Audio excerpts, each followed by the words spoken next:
scheduled to make their pick from their stadium roof, but I don't know. I don't know if they're scrambling in order to get to the roof right now because the Bengals have moved up right now, coughing up Oh no! picks and obviously moving up 6 spots and moving down are the 49ers to allow the Bengals to make the pick. Is it the quarterback? I think it's the quarterback pick, and I could ask DJ or Charles who would be that guy, but Zach Taylor. One of the things they wanted to get out of day 3, I know, was getting a quarterback that is at least half behind Andy Dalton, one of these young guys. Could be any of them. There's several different top prospects that quarterbacks will fall into day 2. Well, if you wanted to make some money, when we started the top of the show, the Bengals having 10 picks on day 3, they weren't going to make 10 selections. Right? So this makes sense. You have somebody that you really want, you like, go ahead and use some of that draft capital, go up and get them. The quarterback, my highest rated quarterback left, Ryan Finley from NC State, followed by Jared. Really gonna take a fucking quarterback?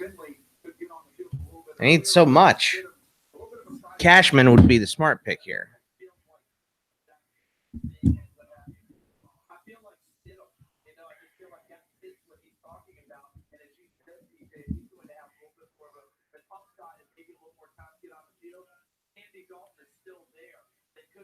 Oh, good morning.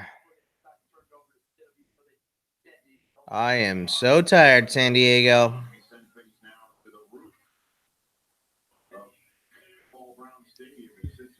Oh no, are they gonna have a little acting job for every fucking pick?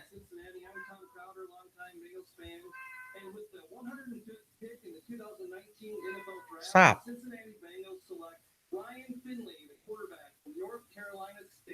They did take Ryan Finley.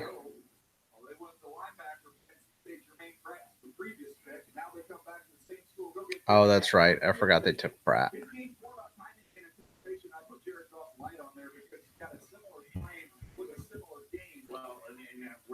Their new head coach, right? There you go. That's where you tie it all together there, Rick. I'm sorry, I didn't interrupt. No, it's a great point. But this is somebody that doesn't have that same arm strength as Jared Goff. But again, the accuracy. The most important thing, you talk to any quarterback coach, you start with accuracy. Ryan Finley's tremendously. What up? So let's give a little push here to Andy Dalton. All right, Ian, let's get Ian Rappaport in for the first time as our draft coverage on day 3. Ian? Ryan Finley.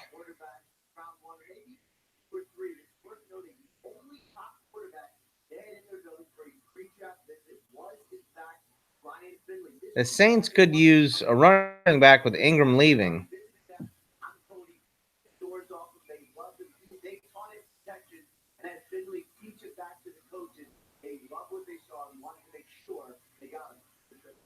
Okay, and now the Saints have just moved up, but we mentioned when we came on the air the Jets and the Eagles tied for the fewest third-day picks with 2. Looks like the Jets have moved down to get a couple more, or at least one. 5th-round selection. They moved down 11. Yeah, I saw it, Dusty. It was embarrassing. Jesus Christ, dude.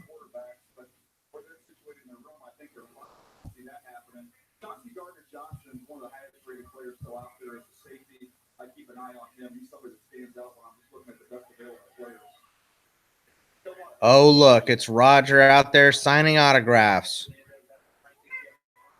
Captain's very pissed off at him, too. Captain what, dude?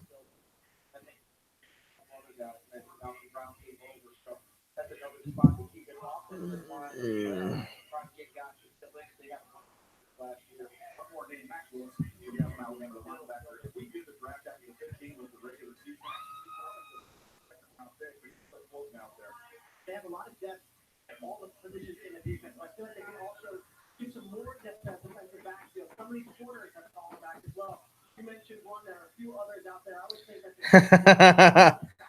Where are they going in New Orleans? They went to the roof for Cincinnati.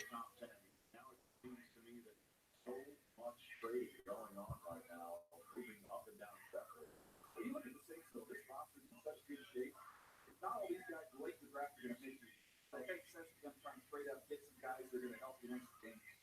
26 total trades so far. Jack Andrews getting out of his box. Jack, you're going to get back in the box. By the way, kudos to the defense. And it was reaching that has provided all of us with the info. Look how fit that focus is.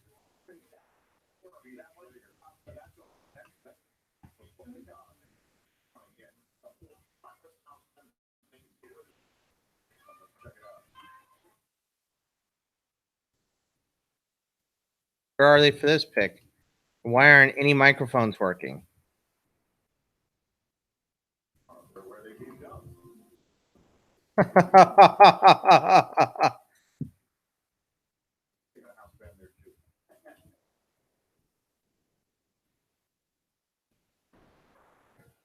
Here we go.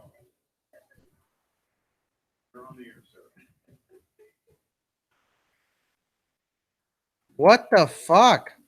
Ladies and gentlemen, welcome to the Oxford Sports Performance Center in Metairie, Louisiana.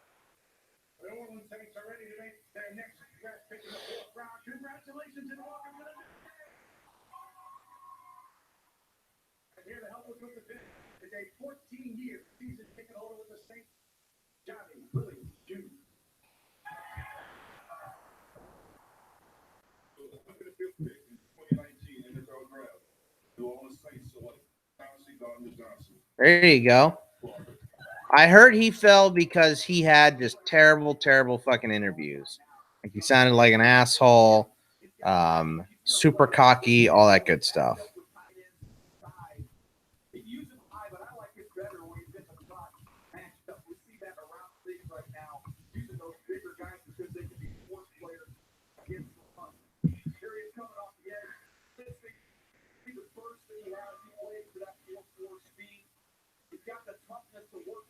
Florida man, right? Exactly.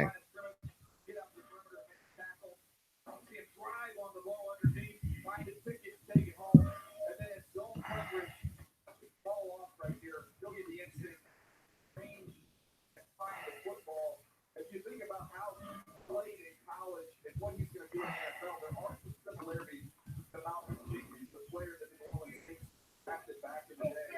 This is easily one of the best available. While the Raiders are on the clock, The Raiders are coming up all over the place here. Raiders, Bucks, Giants, Raiders. The 2019 NFL Draft is presented by Verizon. Hi, Deb. I still hate the Ravens. Oh, look, Dusty. Look who it is on the very first commercial break of the day. in the middle of the woods. I called my wife. She thought I was joking. I said, "Man, I'm not. I was so lucky that day. Saved my life." Oh, good God. Now we get a free galaxy gift. Right. In $400, please. Only on Verizon.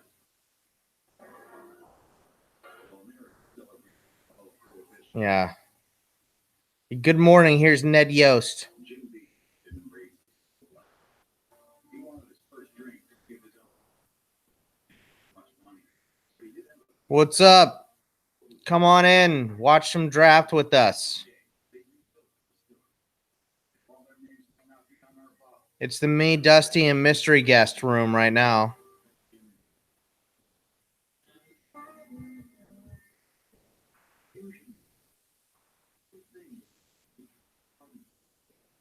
like with the right render, perfect home are joined in the best version. Partners.com not only can you find a good place, This Jeff Goldblum commercial is getting a little old. At least this is a newer one. See, how can apartments.com afford 6 different commercials and Verizon can only do 3? It's the Justin Timberlake fan, Ned Yost, and Blanche. Oh, well, whatever. I'm just being a fucking old man now, so.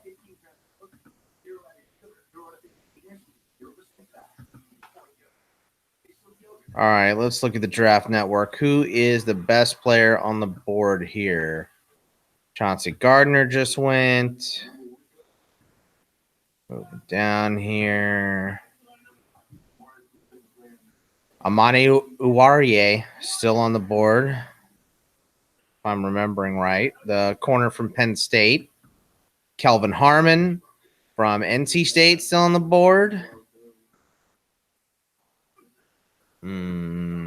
Let's see. Amani Hooker, the safety from Iowa, still on the board. It just went. Deontay Thompson, safety from Bama, still on the board. My boy Charles Omenihu still on the board. That might be this pick for the Bucks here, though. Mac Wilson, inside linebacker from Bama, still on the board. Julian Love still on the board. Some good picks still left.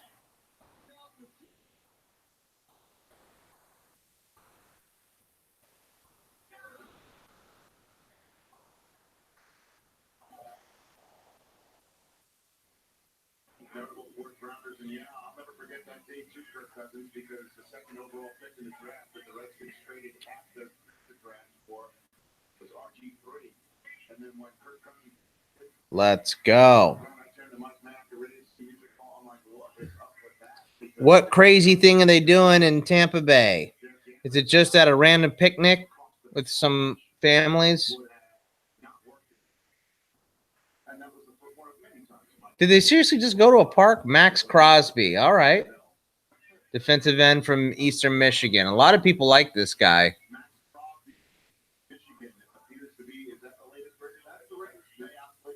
The Raiders pick. Okay. Well, defensive line makes a ton of sense. They go to the Tampa Bay bar to literally no reaction. Not a single thing. The guy was just staring at the television.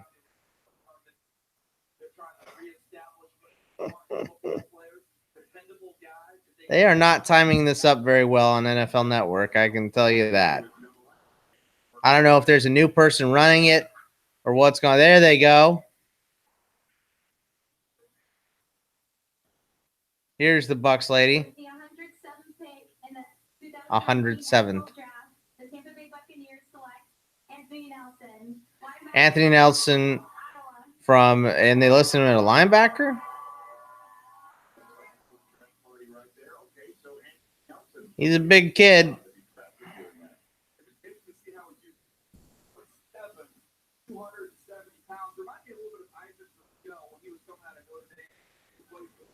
Six, 6'7". Big kid, big motor. Look at that. Look at that. Look at that driving him back, getting to Trace McSorley. That's a good pick. B-Dub should be happy.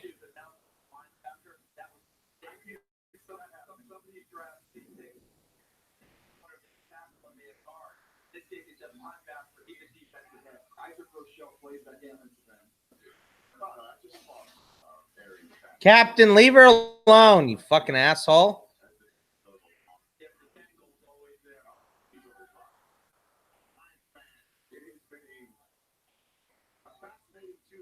Oh, they're at Disneyland or Disney World. Make-A-Wish Castle.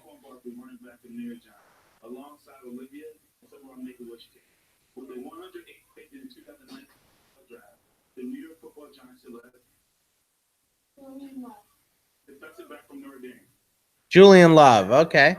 There we go.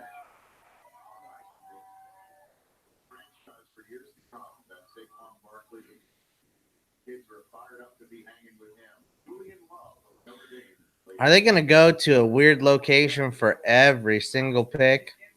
The Raiders didn't have anything planned for this. They're just like, here's our pick. Just play. It's Max Crosby. And NFL Network didn't have any film for Max Crosby.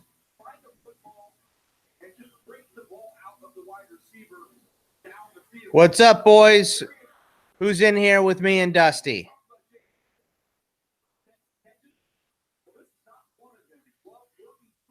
Clint. What's going on, man?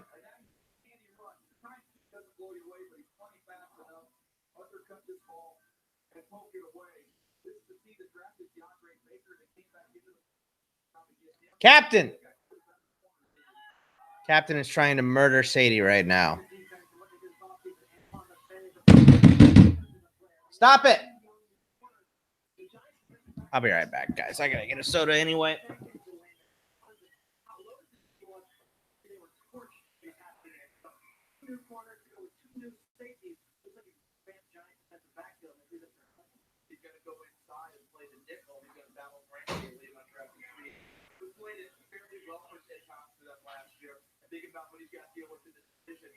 The bigger guys in Washington maybe have to deal with a short read and tight end. Drop that thing. Looking at it, and don't get Dallas down. Pick up Randall Cobb to go inside. That's what they'll be dealing with inside. What does this mean for Janoris Jenkins? What up, Noland?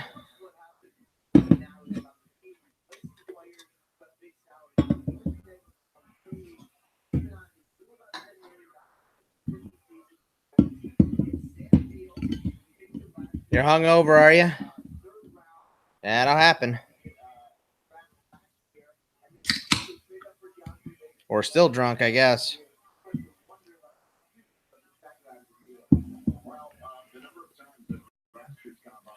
I didn't think I was going to wake up because it was up till 2 right in that article.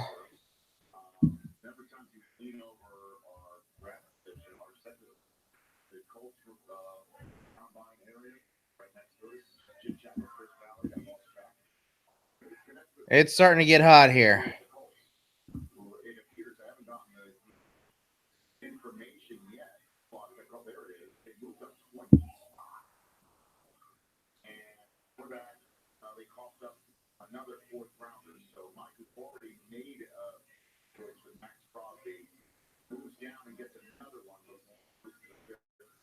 What do you think the Colts might be thinking? Yes, Charles Menahue should get drafted. I'm actually surprised he's not gone by now. He can play inside and outside. He's a big defensive lineman. Chris Boyd might go. Blizzard? Let me just tell you. It's because the AC has been going nonstop in my apartment pretty recently. Not nonstop, but overnight. It's 81 right now with a high of 95 today. So it's starting to, it's not hot, but it's starting to get hot.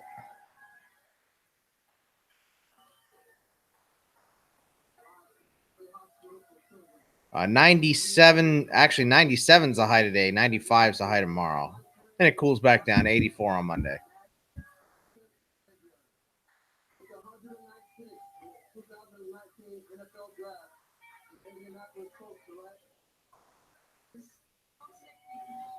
Mark Willis, okay, or Kari Willis from Michigan State. I like that. I figured Gerald Willis would go ahead of him. And my highest has been, I've had a $650 bill, but it was because my AC unit was broken in my apartment. I just brought it to my apartment complex. And it's like, fix my fucking unit.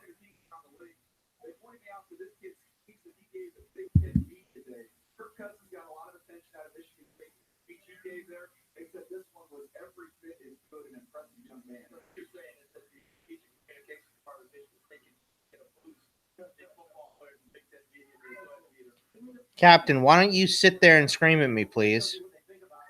Why don't you do that? Yeah, it hasn't been too bad in this new apartment. I think my highest one was $180 last summer, which is high, you know, but it's not that bad. My normal bill, like this month, I think was $90.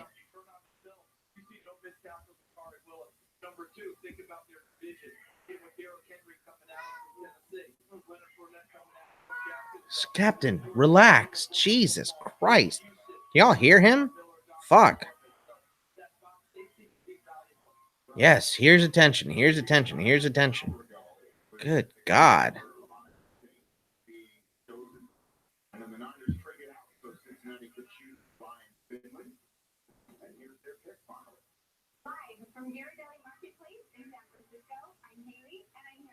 From the Ghirardelli Marketplace.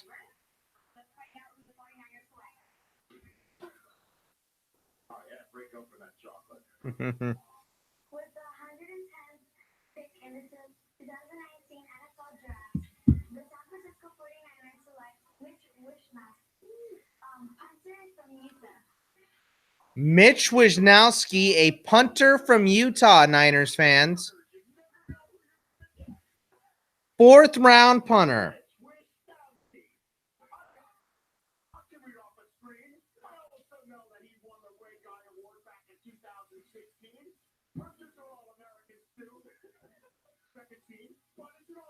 Oh, you think I'm not texting him right now?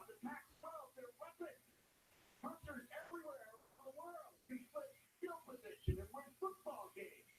Hunters are pork flounders too. And yes, you put them in chocolate and they come out so delicious. That's funny. 9 wives. Oh, look at the Falcons trading up.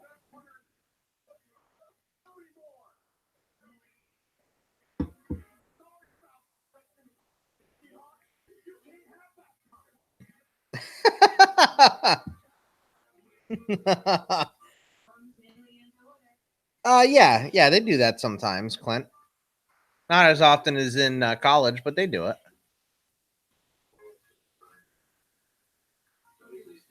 It always makes me nervous. That extra, like, second and a half always makes me fucking super nervous. Oh, look who's stealing the show now. Here, want me to move this for you?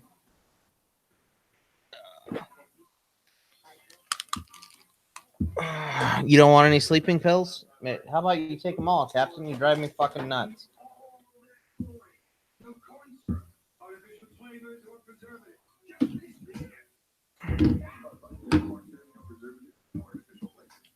There you go. Now, are you comfortable? That's all that matters to me.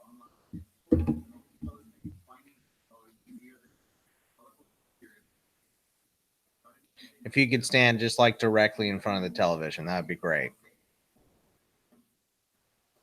You guys hear me all right? I'm usually up on the microphone, but I am not with it today. Sadie?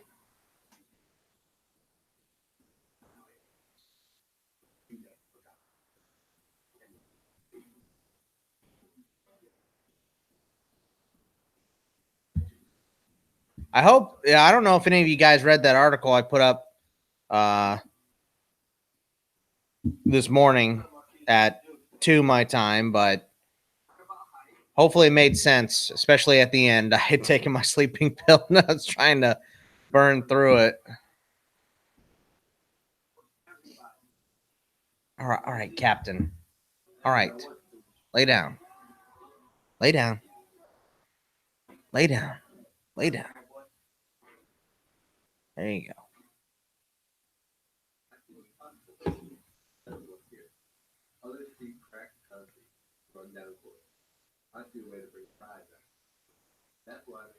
Hakeem Butler going 1. I mean, that just made a lot of sense. That's a great pick for the Cards. You guys remember, I know Clint will remember, Antoine Wesley for college fantasy football last year. That's the big guy.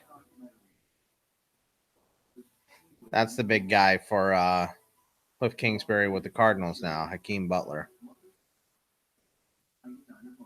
So you'll have Fitzgerald and Butler lined up on the outside with Isabella and Kirk on the inside.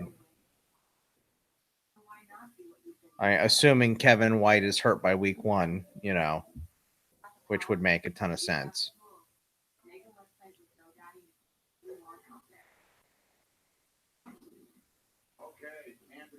Kendall Sheffield, corner from Ohio State. What up, Jesse? Trust me, it's nap time as soon as the 7th round is over here.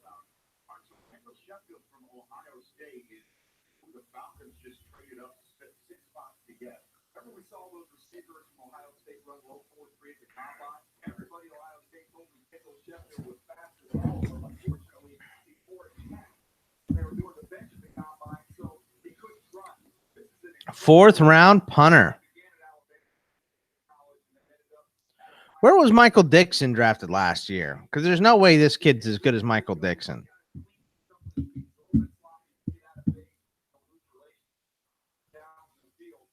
Was it before or after 110? He might have been in the 3rd round.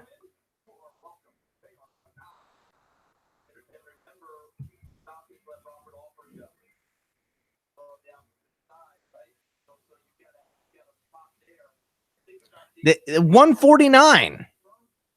He was picked 149 last year.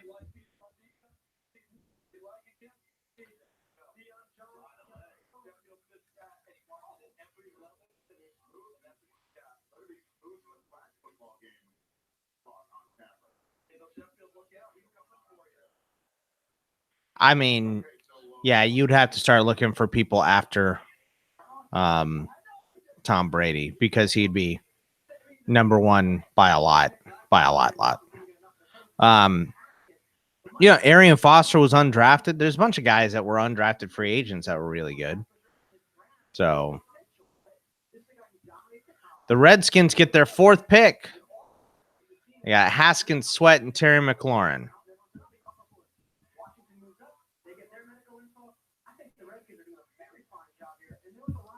I can see the Steelers on the screen. They got 3 6-round picks, so.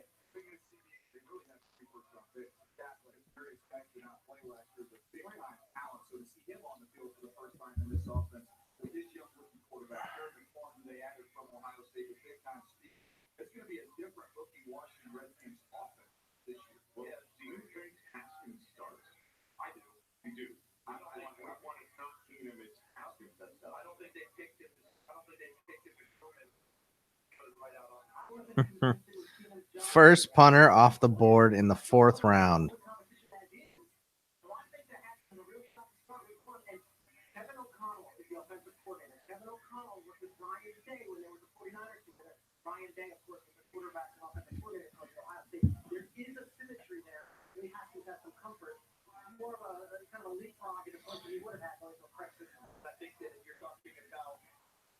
Yeah, I think when you get down to this part in the draft, Nolan, a lot of it is, finding a trait that you like more than an overall player sometimes. I think that's probably closer to the 6th and 7th round. I think you can still get complete players in the 4th and 5th round.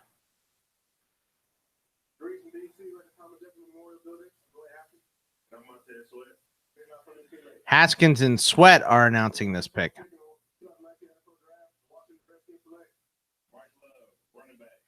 Bryce Love.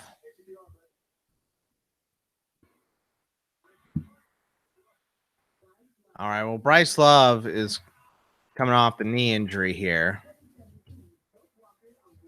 Why the fuck did they take another running back? I guess because he won't have to play this year.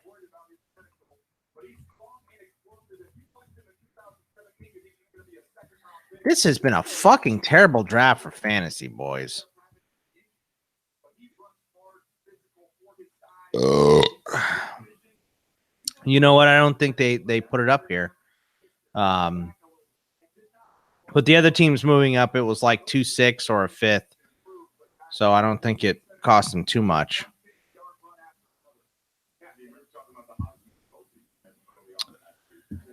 Maybe. I think that's something that you work out with the new, CBA. I could see them. I can see them adding an 8th and 9th round. To be honest, it might be good for them just to do it for fucking television purposes. This thing kills. I mean, day 3 is kind of, wishy-washy, but which is weird because you'd think Saturday is the big day downtown. Well, there's a lot of people behind Rappaport. Jesus.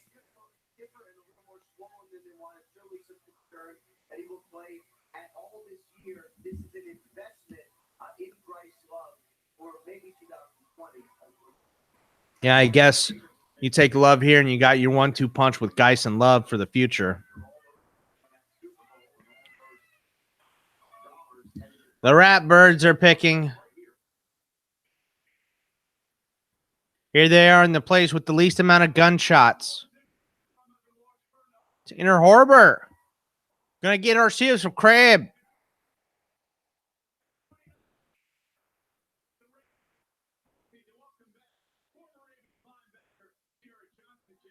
Jarrett Johnson.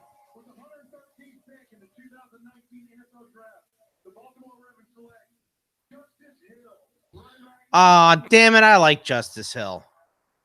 That's a good pick.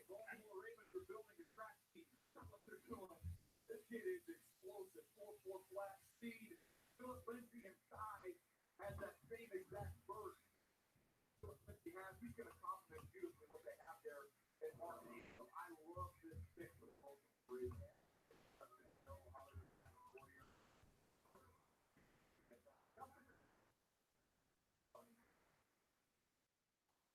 Yeah, I thought the Steelers would take Justice Hill. Yeah, you know, I said yesterday in that write up I did, I like Alexander Madison to Minnesota because to me it means that Dalvin Cook is going to get the majority of the carries still. He's just so much better than Madison, but Madison has experience and he has goal line experience and he's a 3-down back. So, I think guys like Hill and Bryce Love are better athletes, of course, but I think that they're role players.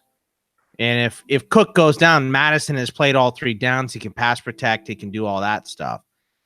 So I kind of think that they were looking for the most complete back to back up Cook with his injury history.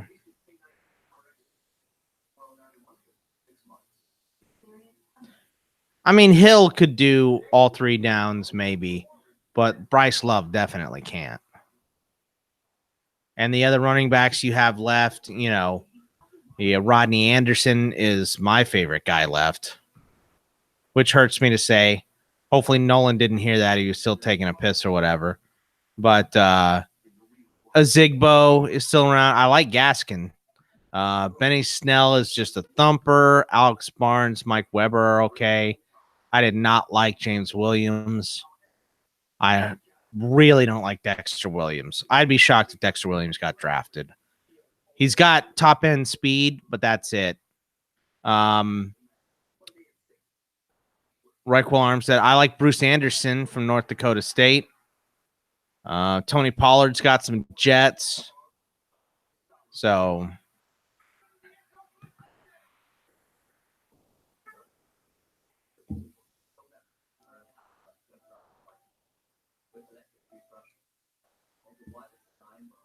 only Dusty was here during the first commercial, boys, but can you guess who it was?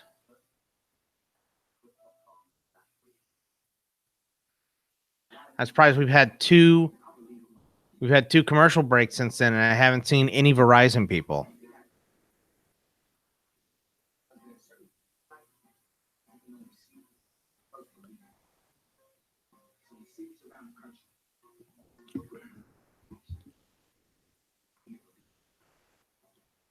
The Welsh did not reply to my snarky text about his punter being drafted in the 4th round.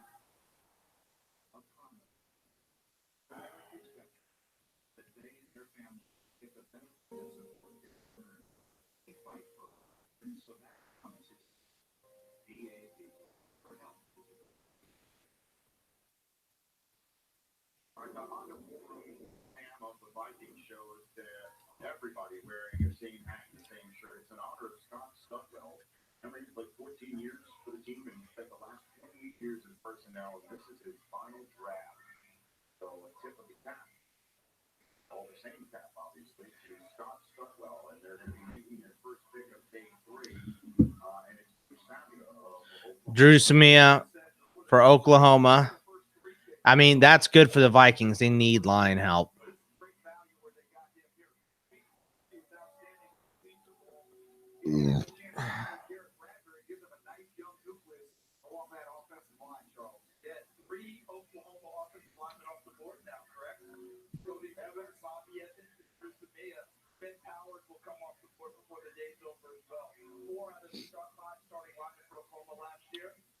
Wow, 4 of the 5 starting offensive linemen for Oklahoma have been drafted. Jesus.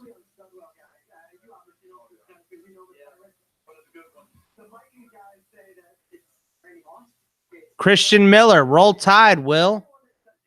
Alabama getting picked by Carolina. They're getting themselves some rotational pass rushers. I like that pick.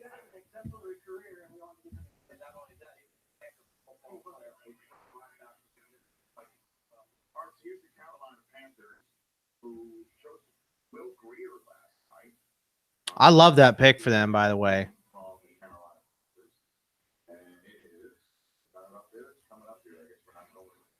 Christian Miller. The Jets are actually using their clock here.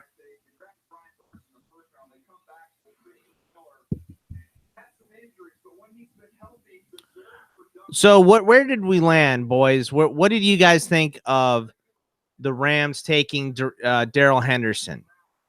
Do you think that says more about Sean McVay seeing this guy as a weapon and using him as kind of a change of pace back for Todd Gurley, maybe get him off the field so he doesn't have to carry the whole load? Or are you legit concerned about Todd Gurley? Yeah, Ridley and Hall. Yeah, I mean, those guys are great. I really like Ridley. I like Ridley better than I like Hardman. Probably mainly because it just. Oh, there you go. They traded with the Titans traded with the Jets here, so they're taking this pick. Is anybody else worried about Gurley? I guess is my point here. You are, Dusty? All right.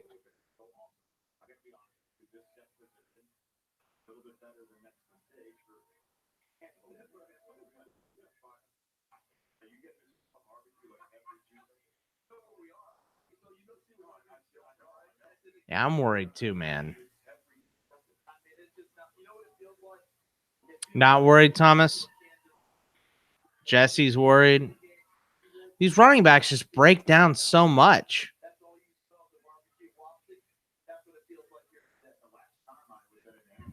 Wow, not drafting him. Okay. I don't know if I'm going to go that far. I mean, I want to see him in preseason.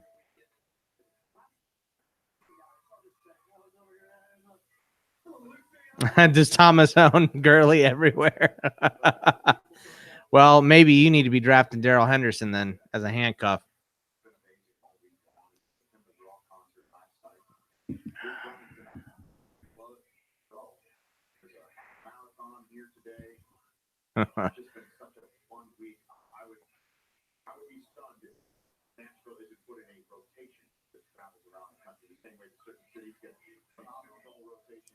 Jag, what up? Hey, I've been here. Yeah, Geis is going to be fun to see. I hope he usurps Peterson pretty quickly. What is this, Jack White's whole family here? They even brought their fucking dog on stage.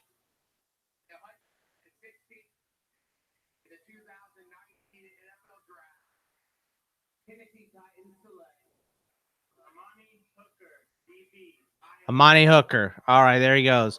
There's your boy, Severe. Another Hawkeye going in this draft.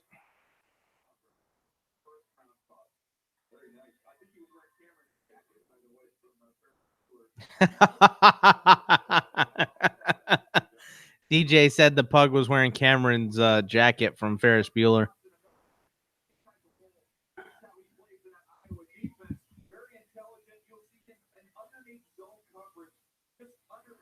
Is that the oh yeah, Anthony Nelson, yeah. First school to ever have two tight ends go, by the way.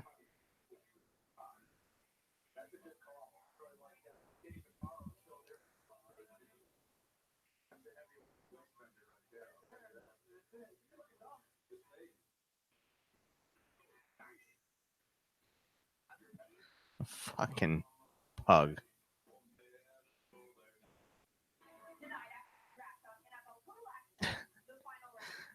I don't know if you guys saw it, but they went to the OK Corral in Tombstone for the Cardinals' first pick. And they did this little acting thing. And Daniel Jeremiah said, man, sometimes I miss Mayock.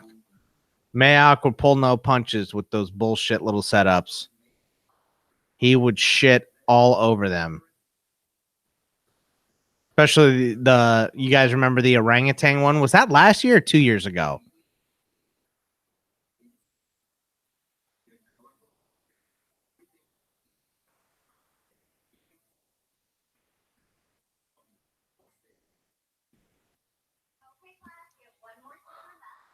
When I go to the NFL, I'm gonna be great when I go to the NFL. I'll get great. Yeah, the Cincy Zoo. With that woman who just was so pissed off that her day was being ruined. I gotta go find it on YouTube now. I'll post it here.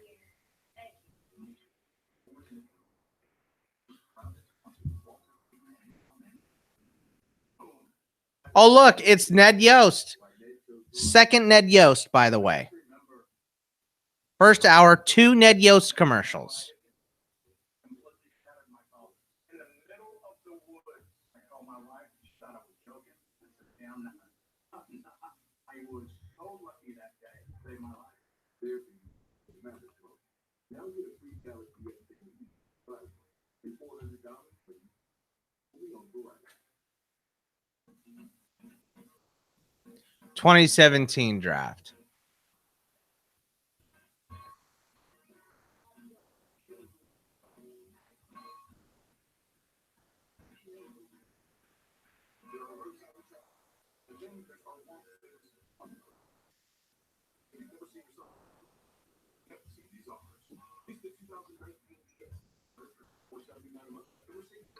I'm not sure if that's the woman who I'm not sure if that's the one where the woman was pissed, but that's the orangutan making the picks. Why you gotta leave that window open every time you do that?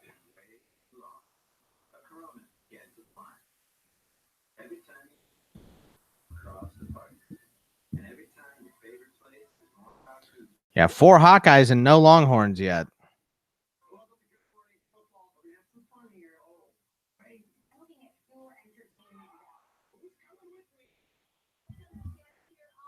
Hi, Sadie. Austin Bryant, defensive end from Clemson. He's the last Clemson lineman to get drafted.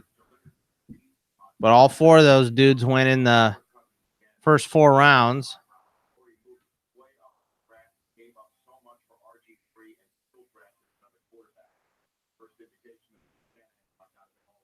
Ooh. And then Dak Prescott, middle of the 4th round 2 years ago, and now today by the Dallas Cowboys. He has really And the Pats are on the clock now. Whoops.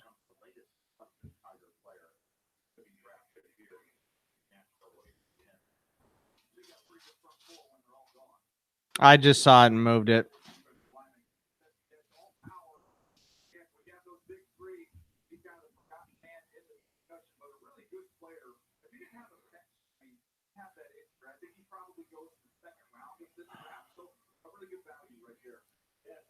Another Alabama State guy.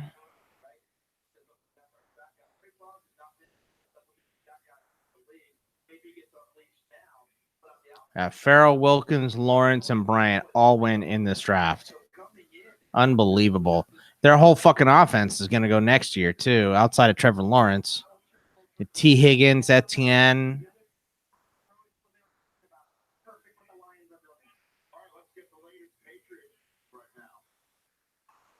That was 2017 Zoo pick.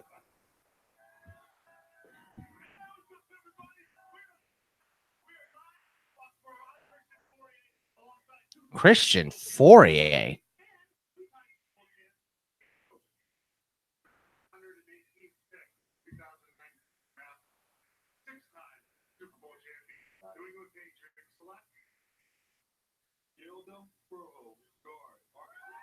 Who? Froholt. All right. Dude, I thought he was saying a yogurt thing. I thought he said Yoo-hoo Frollo.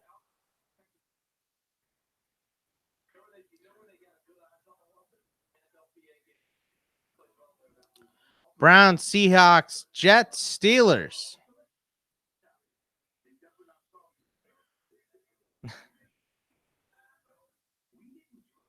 Rich Eisen is fucking over the draft. I can tell you that much. He hates the band. He is done with it.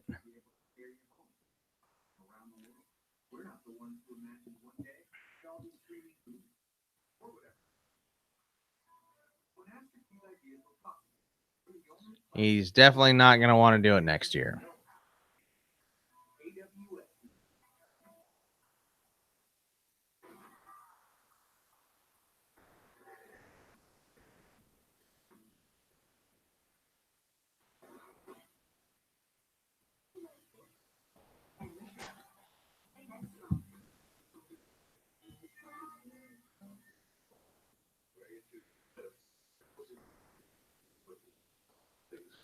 Is this 2 or 3 Jeff Goldblums, Dusty?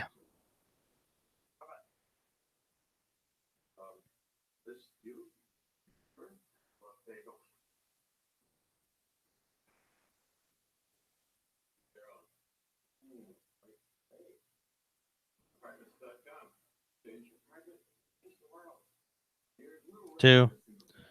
You think we'll get more Jeff Goldblums or Ned Yosts? That's a good bet. I still think it's probably Ned Yosts.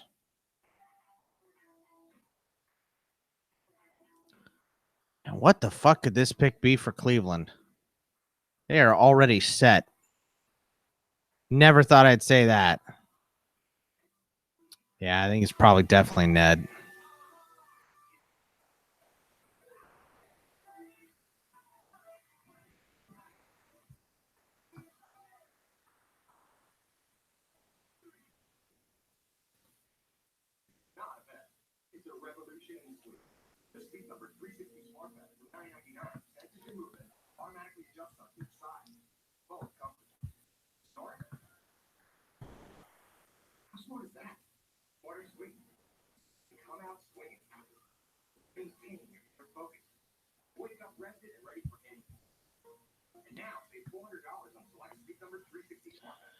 Dude, they're going to take someone good here. That's going to be buried in their depth chart.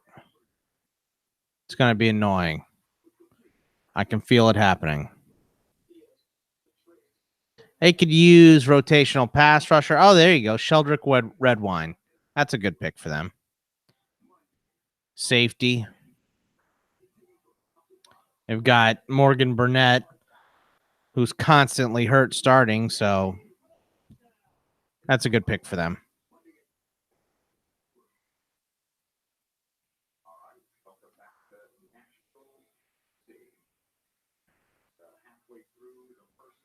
Sea Chickens on the clock. Let's go.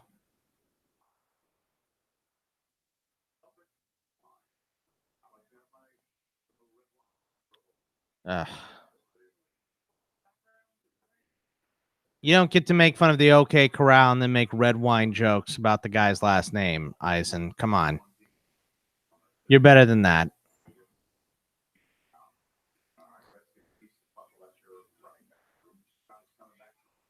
Well, I got Chris Thompson, too. Don't forget about him.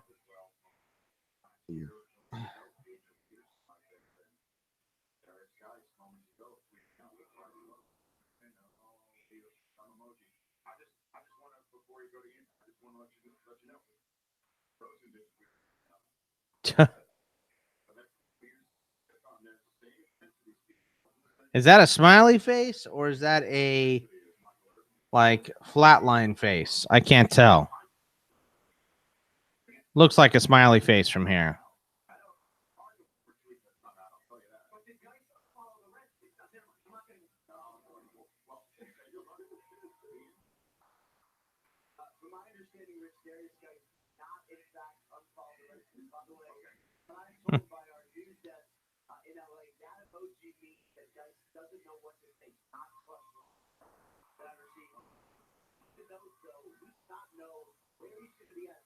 Gary Jennings, wide receiver from West Virginia. Okay. Well, I mean, I'm not going to say that means that Baldwin is out, but you drafted 2 wideouts in this draft.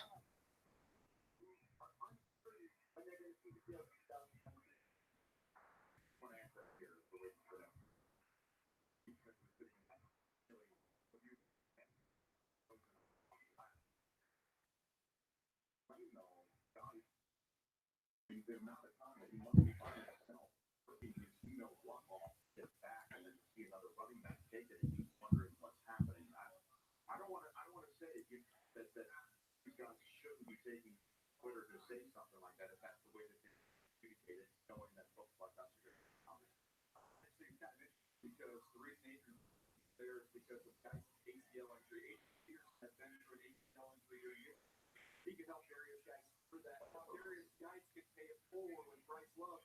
I don't know we're going to see him next year coming off of an ACL. So I think this could be a good situation for that room. It'll be fun. Before social media, you know what guys like various guys did? They crouched the people in the training room while they were getting their rehab. Now social media is something you fire it off. Bottom line is, my stuff, what he wanted to see was to say, I have faith in you coming back. And when they made that draft pick, he's like, but I'm trying to come back. Why are you bringing in someone else? That's what I think this is what it comes down to. Discussion with the social media stuff, because I caught a lot of slack the last couple of days. Oh, you're showing the morning, good morning, good morning. Who cares? In that generation, I know it sounds crazy. I'm not from oil, man, young in a cloud. That's how communication works. Sometimes you use the social media to say what you don't want to say in person, and you kind of give messages. So, is there value in it? No, but teams look at it. And if you look at the headlines, the social media matters for the players that have been starting. Well, Bryce Love isn't going to be in the rotation this year. Peterson's going to be gone after this season. I don't know what Chris Thompson's contract looks like, but let's see.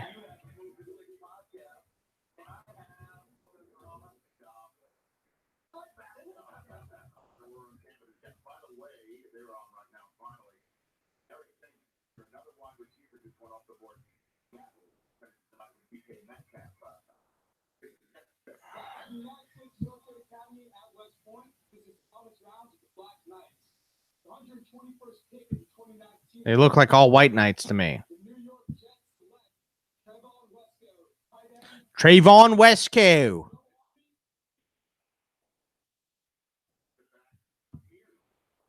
That's true.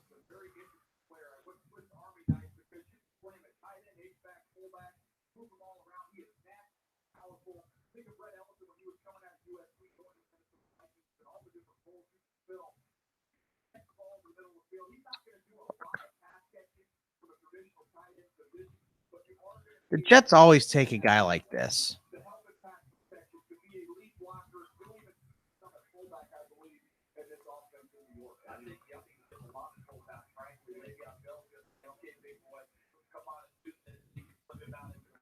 They always do this. They always take a guy like this.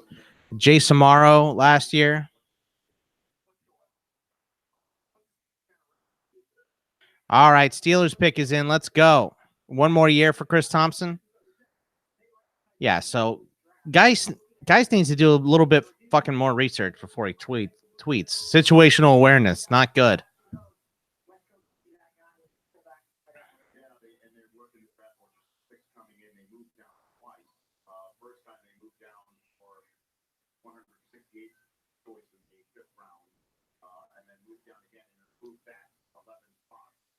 Give me my Steelers pick, boys. Let's go.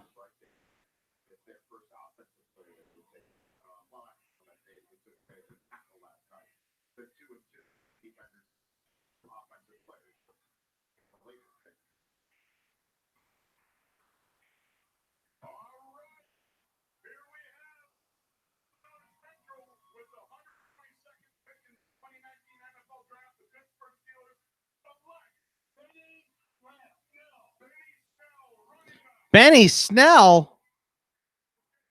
Oh, man.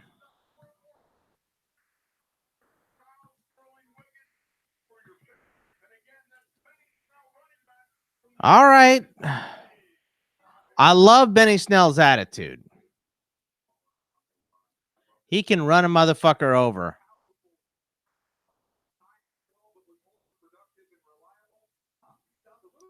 Evan, this is where you parked your car. Let's go.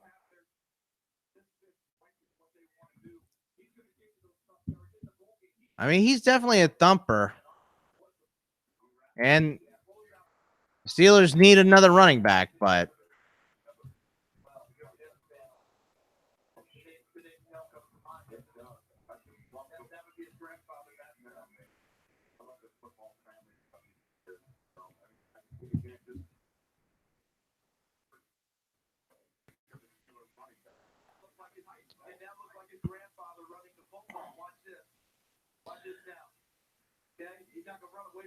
I tell you what, though.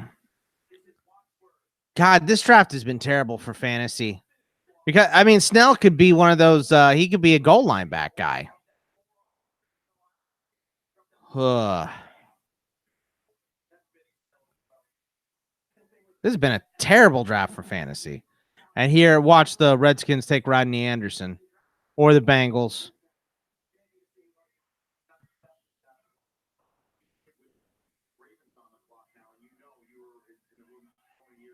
Yes, Rob, I agree with that. Benny Snell is definitely better than taking a punter in round 4. Unless it's Michael Dixon.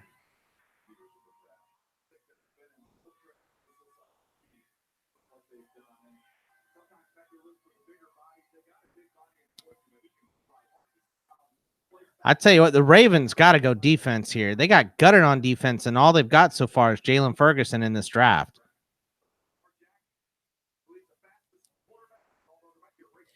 Evan, how do you feel about the Falcons draft?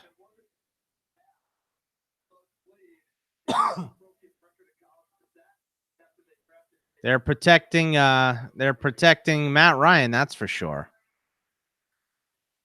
Now we're Dan Body Shore again.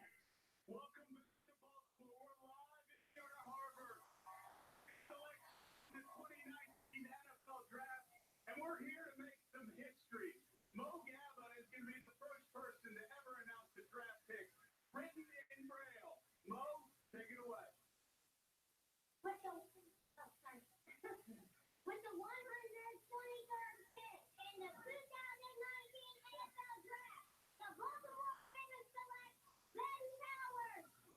Ben Powers, a guard. Boy, they are building that offense up. They better outscore people.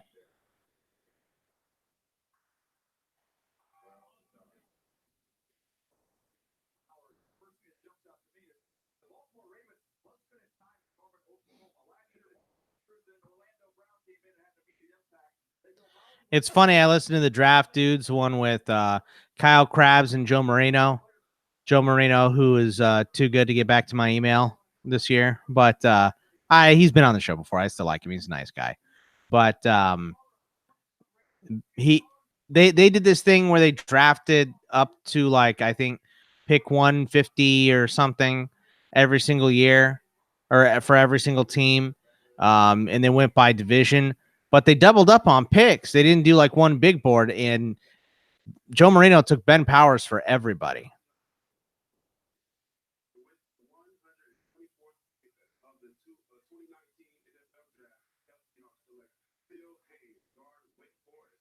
A lot of offensive linemen going here. That's what the Seahawks need too. Phil Haynes. So what do you do there, Evan? I mean, I like Ito as a backup, but and Rob, chime in here. What are you guys doing? Are you guys going to take another running back at some point here, or what?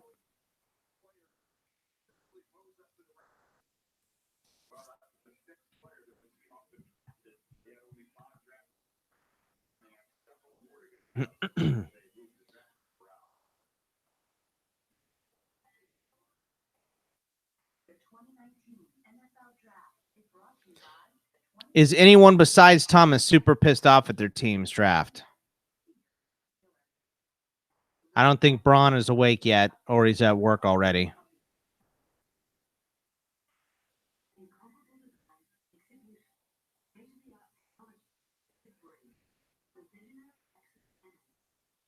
Yeah.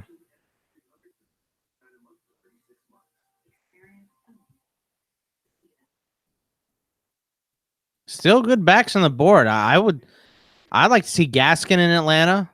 Holyfield would be good in Atlanta.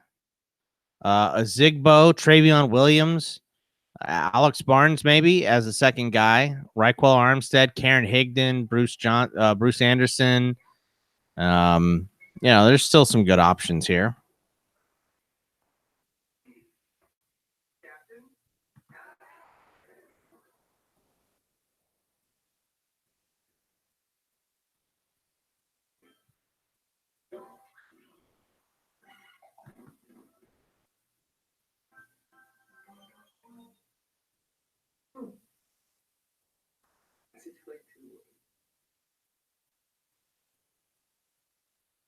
Yeah, he was terrible at the combine, but his film was good.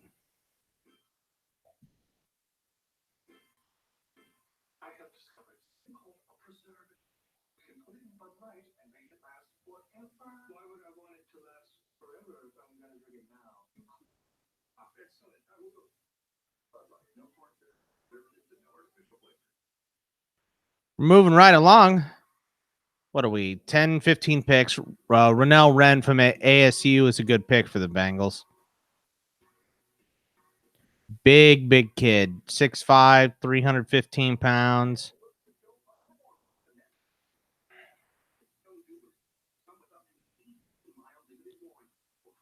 Goddamn, Baltimore picking again. They got to go defense. Seattle, Baltimore, and New England pretty much own the fourth round. We got the Bears up on the clock. Baltimore, Dallas, Oakland, the Clippers, Redskins, Sea Chickens, Patriots, Raiders, Cowboys, and Falcons, Philly, and then round 5. So that's way more than 10. I don't know how many that is.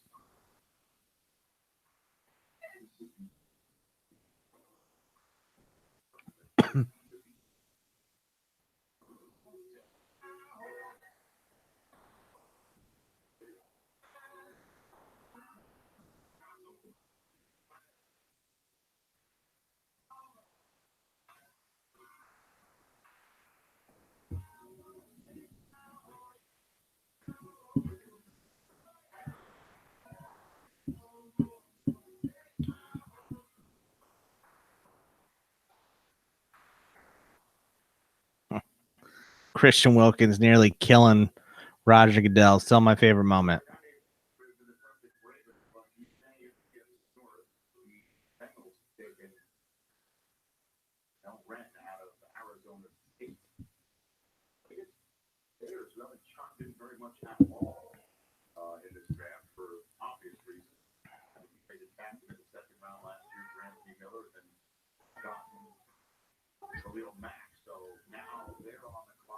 Okay, Captain.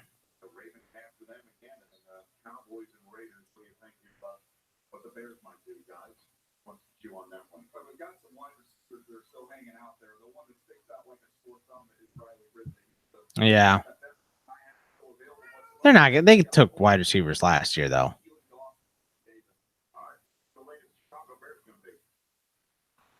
I know. They look good, man. Darnell Cole making a big difference with the hitters.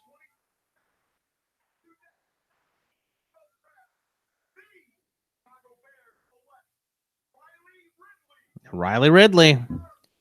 Fuck. God damn.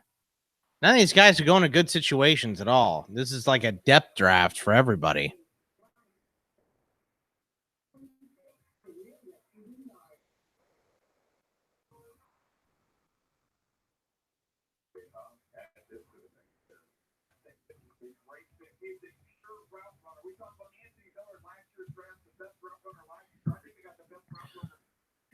Dogs pick.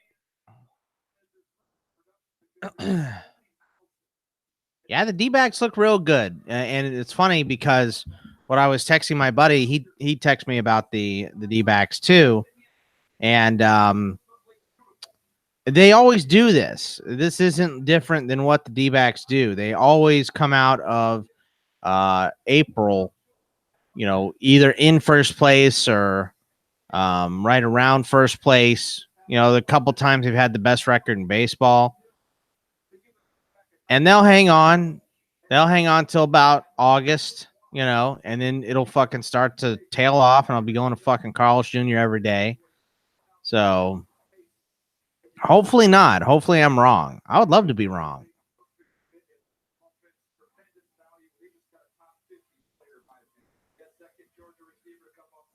God damn. This is a fucking nightmare offense to face the Bears now.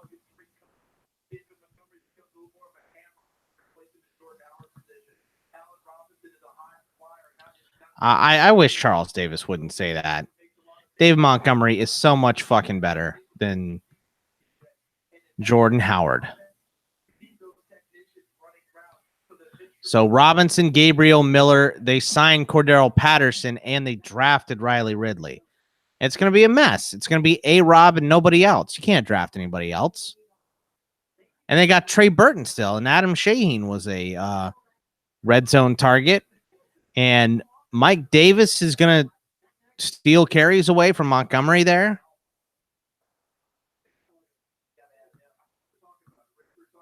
I mean, I got followers from it, but Carl's Jr. hasn't come, to say anything to me, and neither have the D-backs, of course. But yeah, dude, it's going to be Mitchapalooza for sure.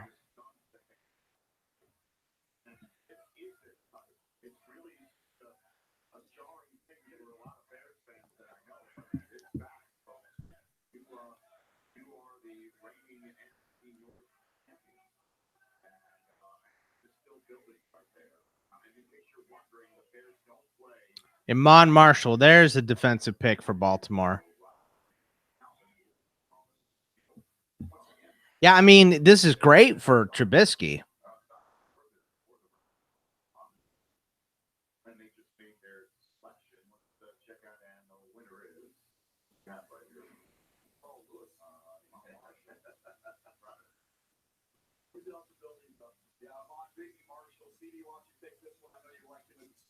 Yeah, I think we all did. He's a guy who came to USC with a ton of acclaim, highly touted coming out of high school. It's going to be a nice little Saturday. I don't know. I don't know if there'll be enough time. Speaking of Mitchapalooza.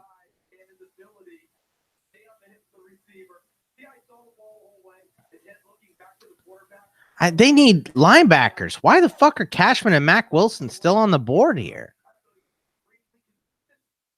Here come the Cowboys. Where's Rob? They lost Mosley. They got to replace. Who is their fucking starting middle linebacker right now for Baltimore?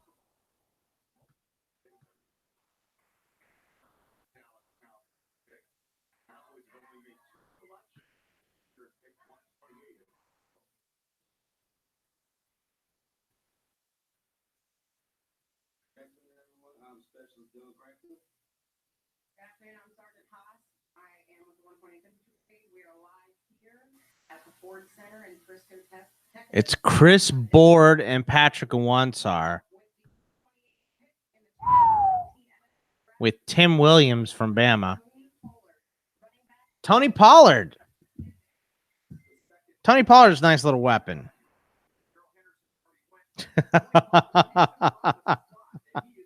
Welsh just text me, you motherfucker.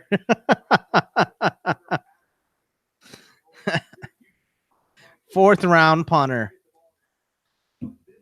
and I'm the asshole.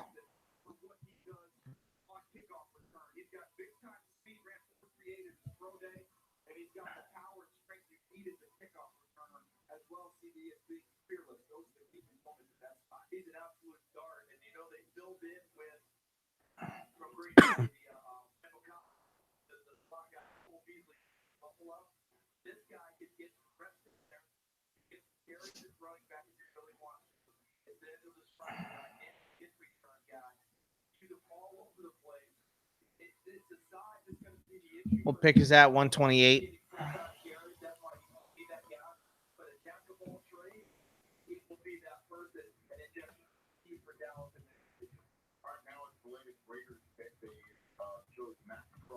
At the top of this round, and then move down into this spot. And then another fourth round as well. More defense here for the Raiders. Maybe Rodney Anderson would be a great pick for them here. Add Josh Jacobs and Rodney Anderson in the same backfield. Let Rodney Anderson recover for a year. Vegas.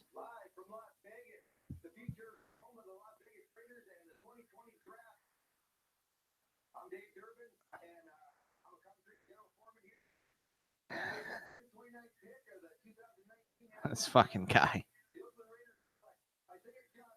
Isaiah Johnson. Okay.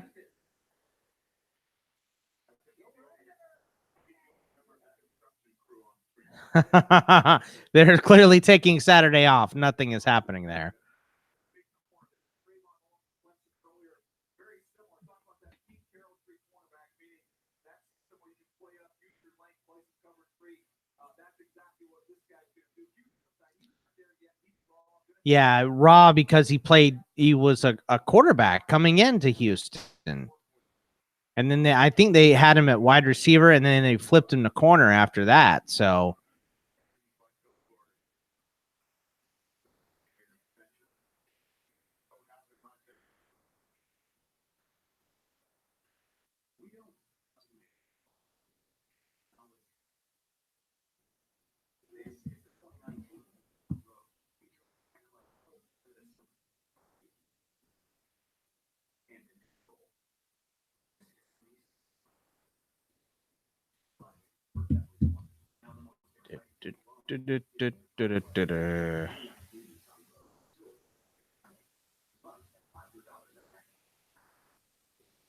Dusty, I feel like they had to have complaints about Ned Yost. Not nearly as much of him today.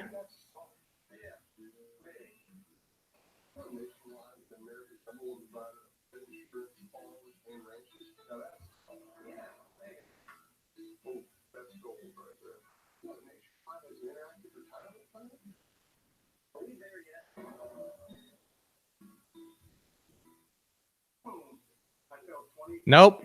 You know what? Why did I say that? Why would I say that? What a dumb shit. Here's fucking Ned Yost the second after I said maybe they got complaints and they're not running Ned Yost as much. What was I thinking? What a dumbass.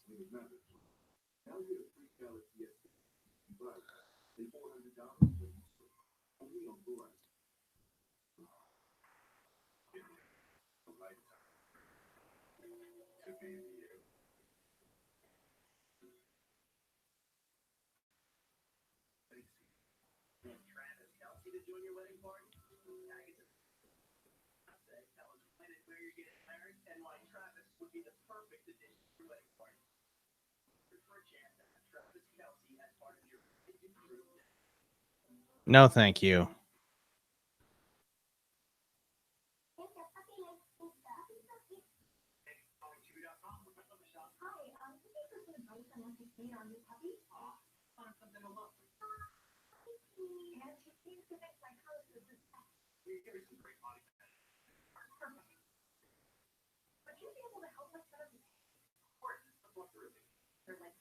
We're here for you. Please join Streets and Answers are all just a click away. For Twitter today at TV.com. I'm all about bed. I love my Lisa. Experience deeper rest with the award-winning Lisa mattress.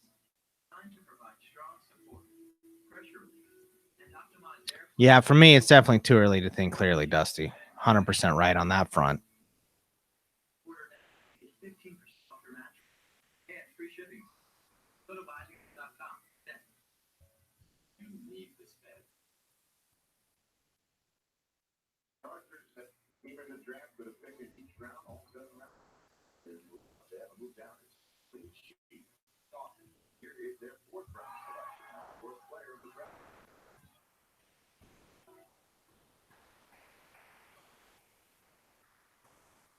Mexico City, Mexico. I guess they are going to have a game there. Boy, these people look fucking thrilled. That lady looks like a witch. That lady looks like a witch. Look at her. Why aren't these people moving? Is this a wax museum?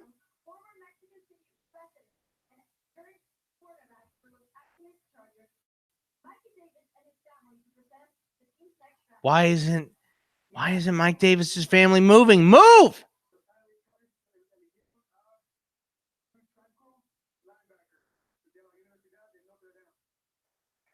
Oh, there they go. That kind of scared me. That was creepy.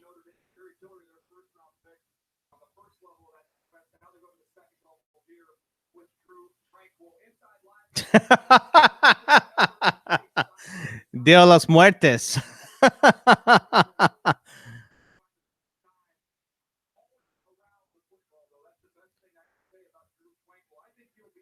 Let's see here.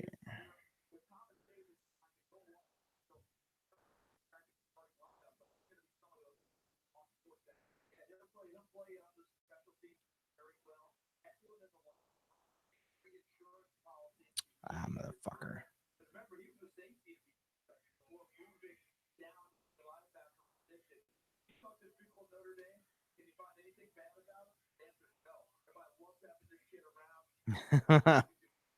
Yeah, I don't like watching those creepy movies. No, thank you.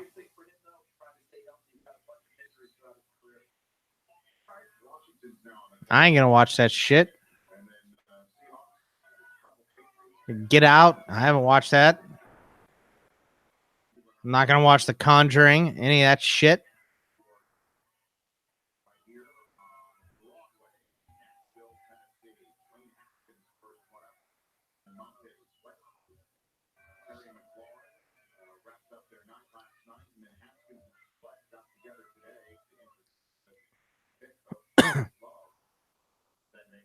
This needs to be defense here.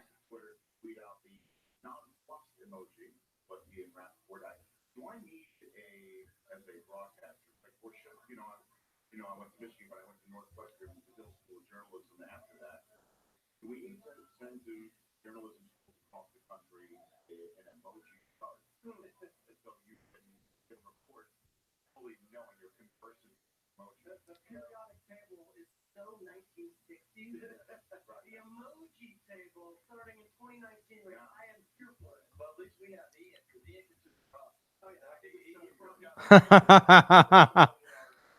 Wes Martin, guard from Indiana for the Redskins. Seahawks, Pats, Oakland, Dallas, Atlanta, Philly, and then we're into round 5.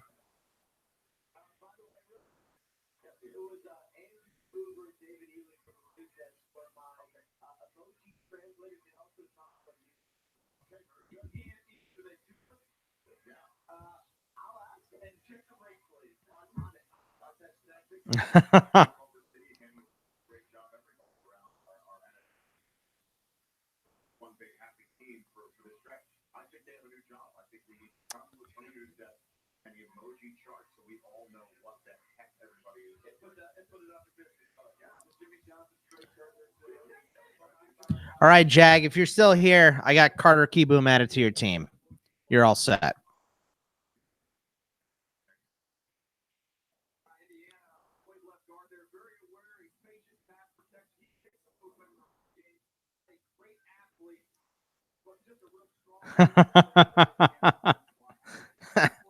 Dusty's got emoji. See, Dusty's learning too.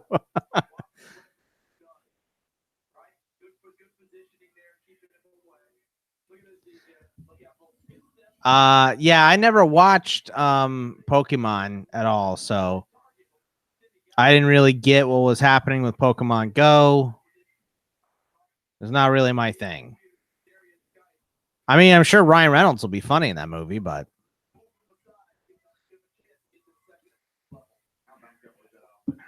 it's not for me.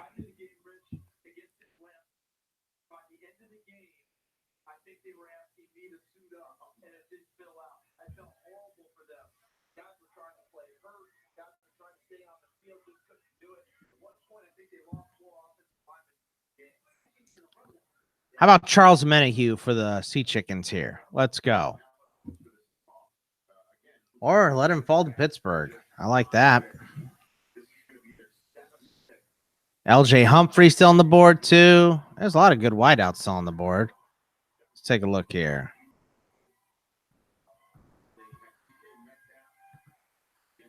Kelvin Harmon still on the board.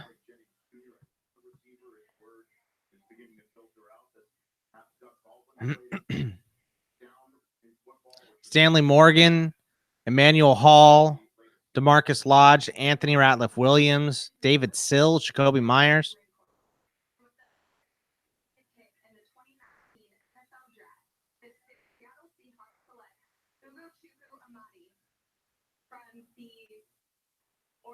From the Oregon.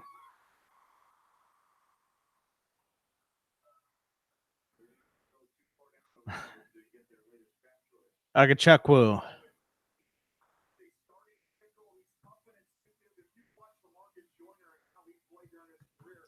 From the Oregon.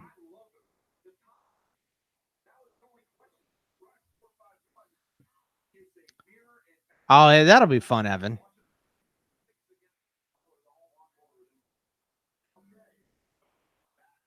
Patriots have 2 picks here.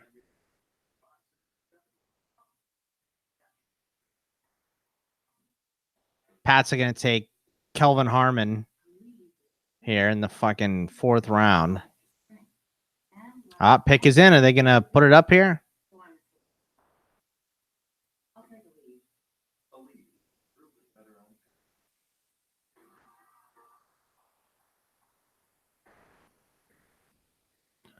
All right, the Head and Shoulders commercial starting to piss me off too.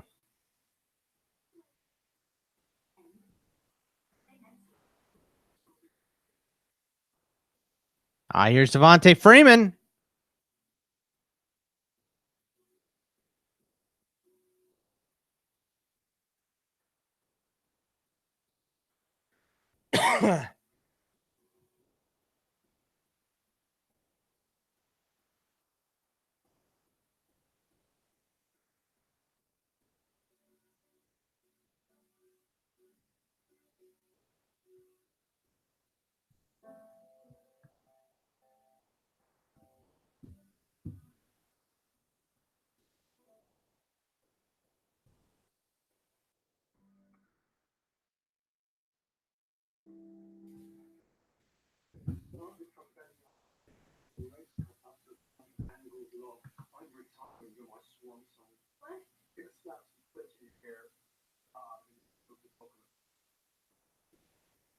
Yeah, totally, Dusty.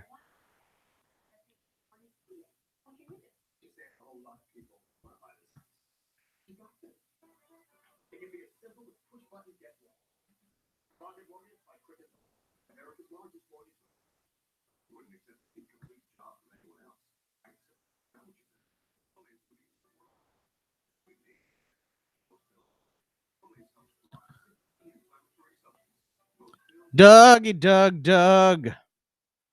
What's up, OG Doug?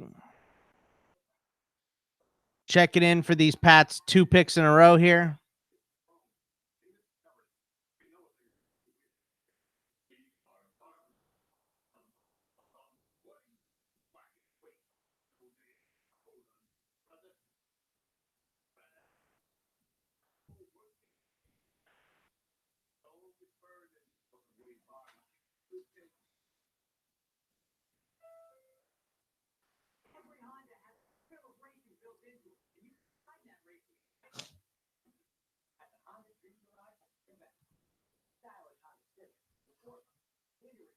Jarrett Stidham, quarterback from Auburn. I guess that means Danny Eatling didn't work out last year.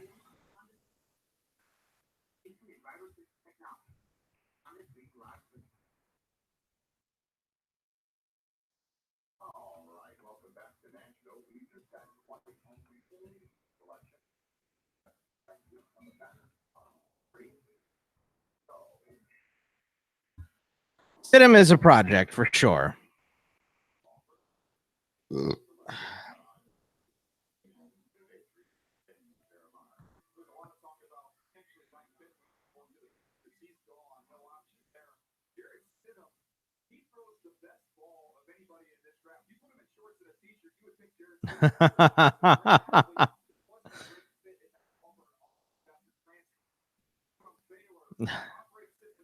Wasn't a great fit in the Auburn offense because they had to throw the ball down the field.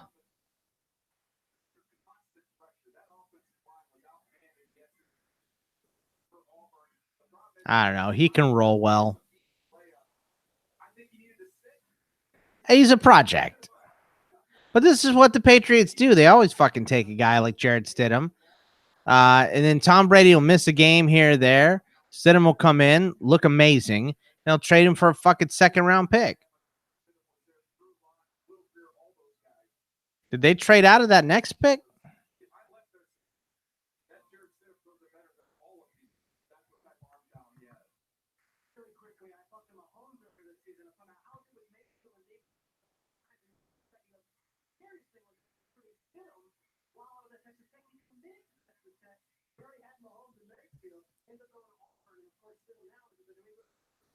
Yeah, they traded back again, and the Rams are picking here.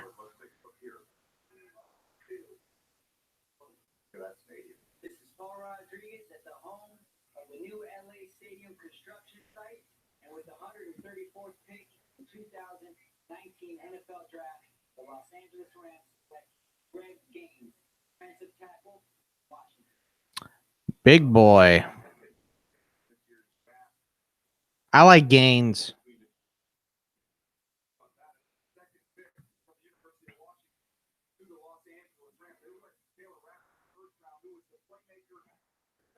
Yeah, they're just drafting that. They're drafting the UW defense here.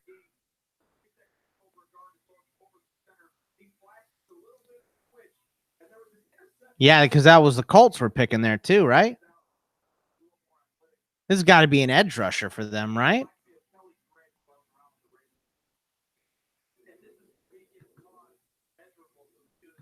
Maybe it's Rodney Anderson. Here come the Birds pick.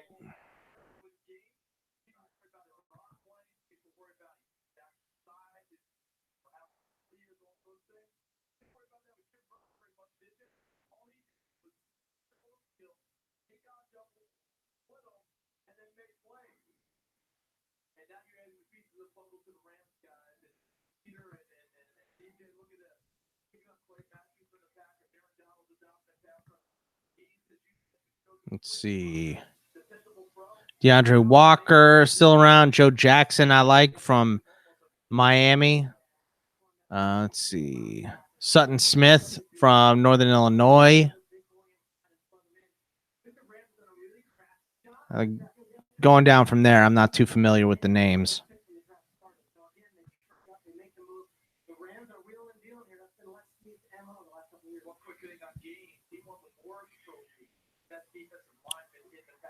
Okay.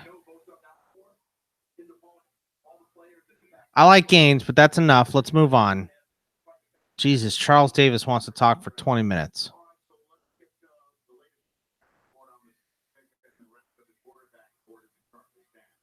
Let's get the Falcons pick.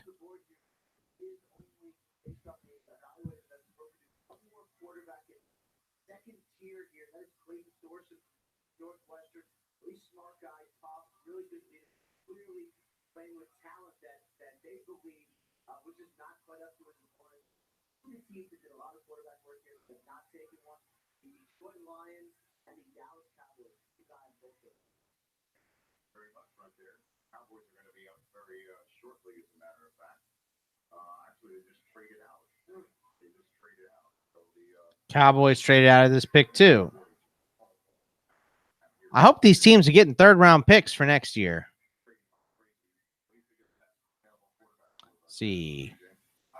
Sam Mellinger, a KC Star guy, said, Clark Hunt just took questions about Tyreek Hill, was mostly vague about the lack of a final decision, but seemed to distance the Chiefs from Hill, saying he's not with the team.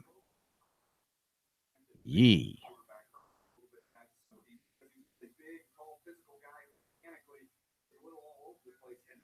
He gone.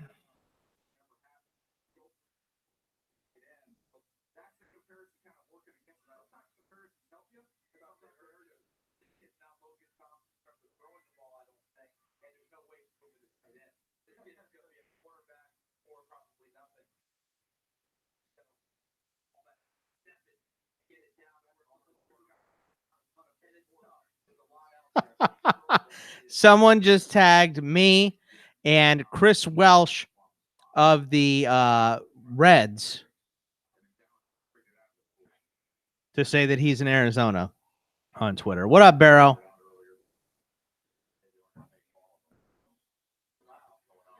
John Kaminsky. Okay, so the Bengals are up here.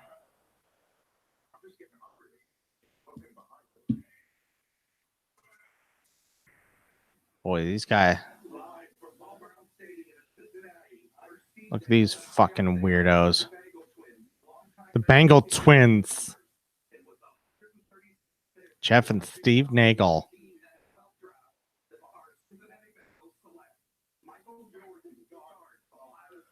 Oh. Wait a.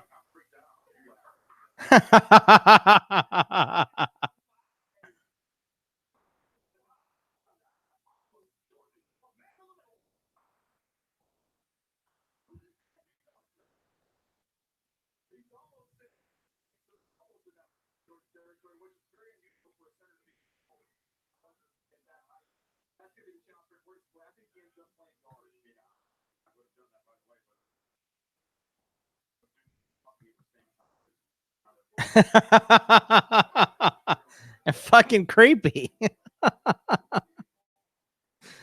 What up, Toby? When do the Bears pick Knox? Yeah, I mean, he is sick of it. Day 3 is too much for Eisen. They should have given it to somebody else. He does not give a fuck. Let's see.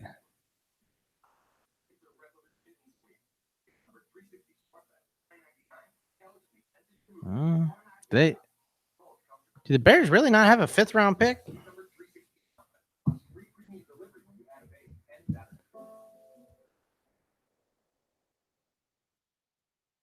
They don't pick again until round 7, dude.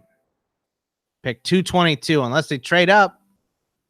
Got 222 and 238, Toby. So you'll be waiting a while. The cost of getting, cost of getting Khalil Mack on your team and picking up Anthony Miller last year.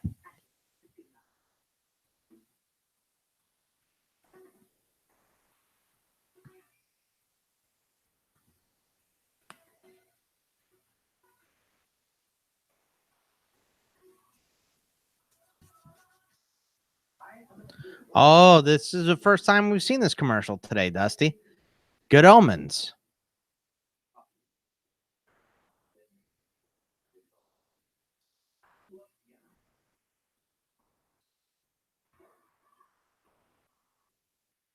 I love David Montgomery. I did a write-up on Patreon you can take a look at, Toby. He's going to be frustrating this year, I think, because they added Mike Davis and he's going to get carries. But Jordan Howard had 250 carries last year, and that's gone. So, I think Cohen adds some. He had right around 100. And I think 125 are probably going to go to Mike Davis. So that leaves about 125 to 100 for David Montgomery. But I think it's going to be one of those things where you watch Mike Davis and you watch David Montgomery on the field. It's just clearly going to be Montgomery at the end of the season.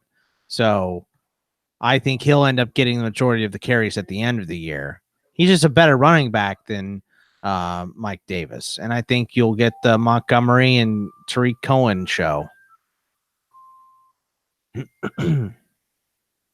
Mike Davis, nice insurance policy. I mean, maybe you weren't able to get Montgomery in this draft, something along that nature.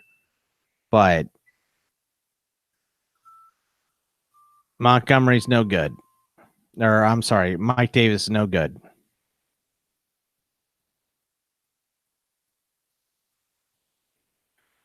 Foster Moreau, tight end from LSU. That's a good pick for the Raiders, too. I know that's Matt Miller's favorite guy on the board left. Good receiving tight end.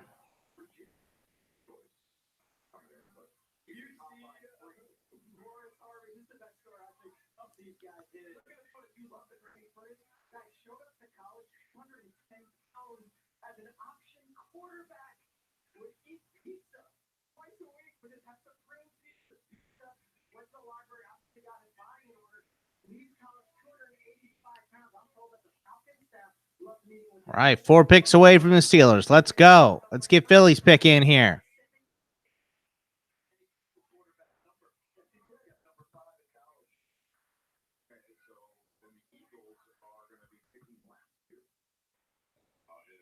Eagles. This fucking guy's been there every day. How early did he have to wake up this morning and put on all that face paint?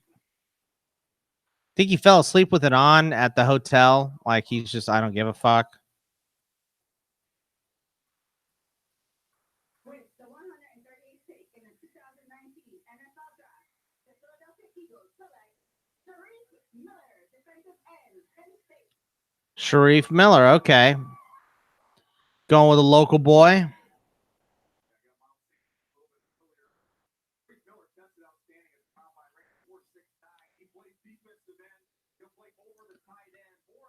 I can't believe both these middle linebackers are still around, by the way.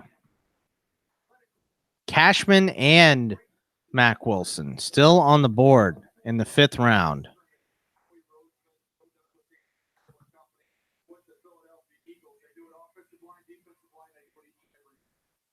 Vosine Joseph still on the board. Joe Giles Harris, Ben Burke-Hervin. Ben Burke-Hervin from Washington had like 8 million fucking tackles last year. TJ Edwards from Wisconsin. There's a lot of good middle linebackers left. I hope the Steelers take Cashman. They could use an edge rusher too, but I want some speed on defense.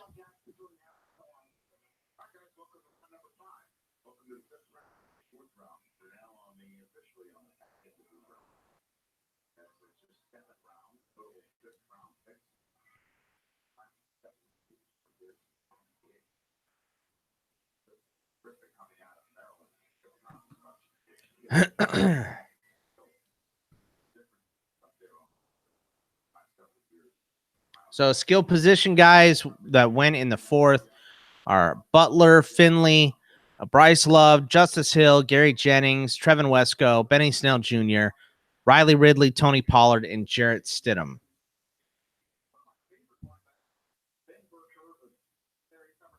Look at that.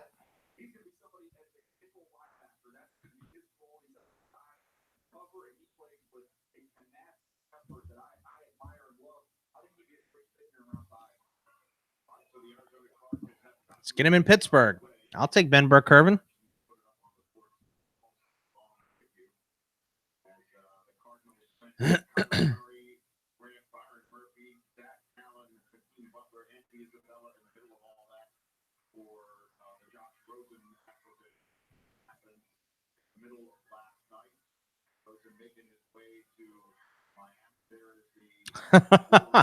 I love under it says up next on my YouTube. It says draft day final negotiation is the the next suggested video because this says draft day 3 here. Like this is a sequel. It's just a fat guy in his living room.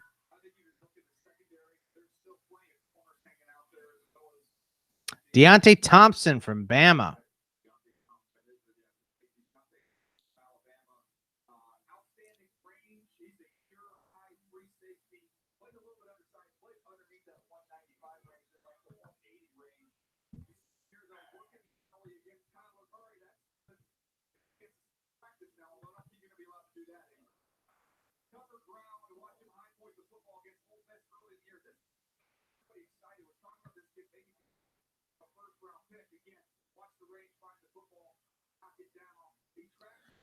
How about an edge rusher? Walker still around. I like Joe Jackson. Sutton Smith. Let's go.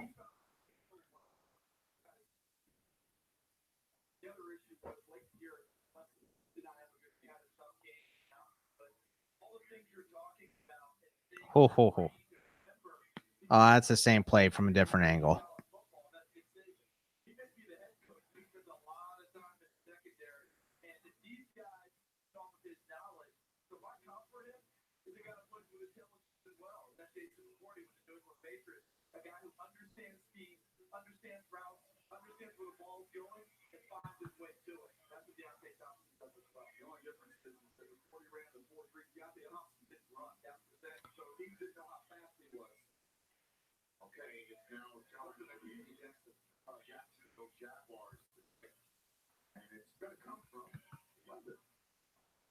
Oh, from London, of course.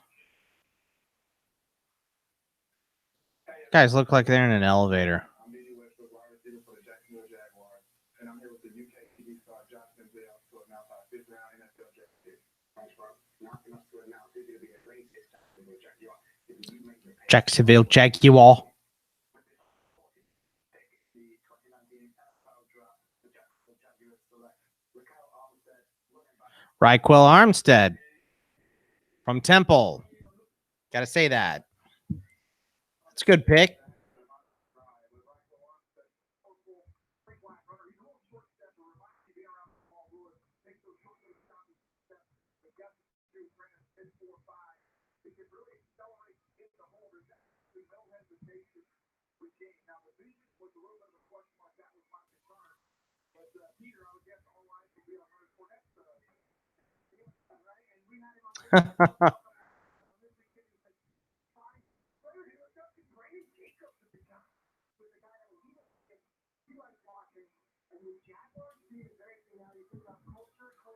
Nice handcuff.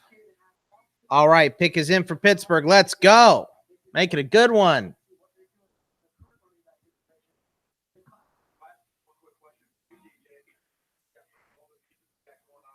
Nah, not watch out Fournette. Handcuff Fournette.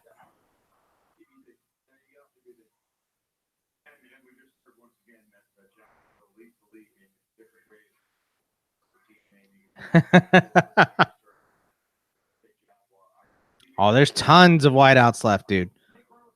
Tons and tons of wideouts left. This fucking draft is lousy with wide. Dude, Calvin Harmon, who, where did I rank Harmon? 6, 7? Let me see.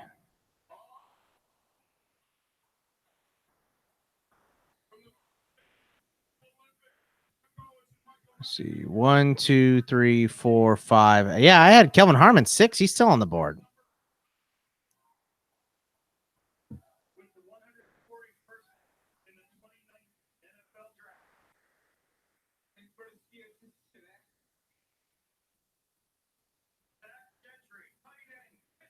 Zach Gentry.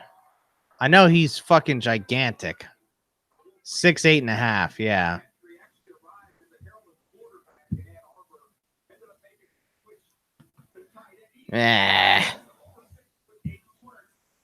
Red zone target.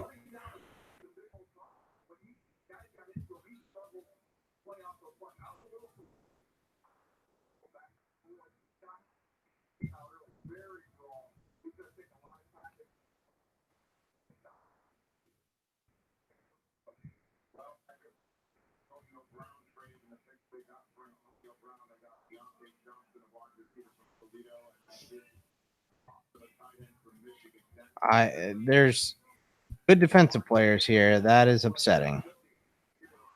I see Steelers got a million 6th-round picks. I think they got another 5th here still too. Maybe not. Oh, look, it's the Justin Timberlake guy. Oh, you saw him. Nobody cares, weirdo.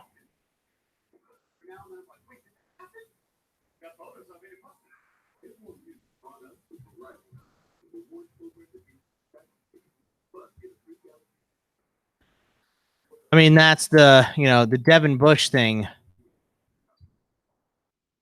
And Colbert and Tomlin talked about it. They just spent so much time at that Michigan Pro Day.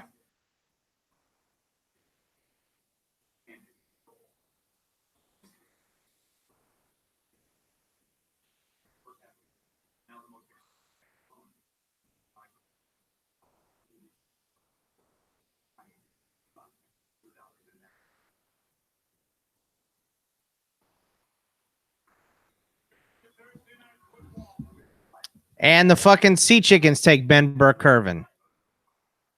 Local kid from UW.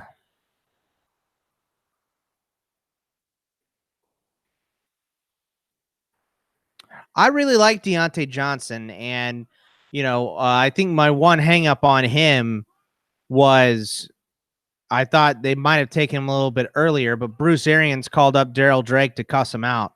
for taking Deontay Johnson. He said that he was going to be the next pick for them. So that makes me feel better about Deontay Johnson. And I love getting Justin Lane a corner because Artie Burns just can't see the goddamn field. Hopefully he's better than Steven Nelson to start. We'll see. But they got way more picks. They've got 3 picks in the 6 and 2 in the 7 still. So I'm not the biggest fan of that Gentry pick. I just project tight ends annoy me.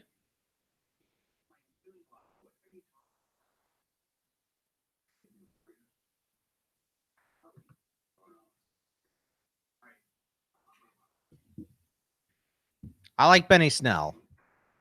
I think they may have gone a little early on Benny Snell, though.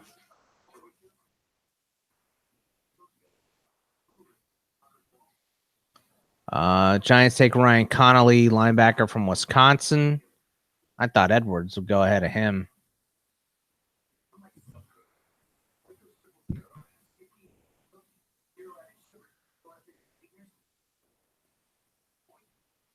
When are these fucking wide receivers going to start going?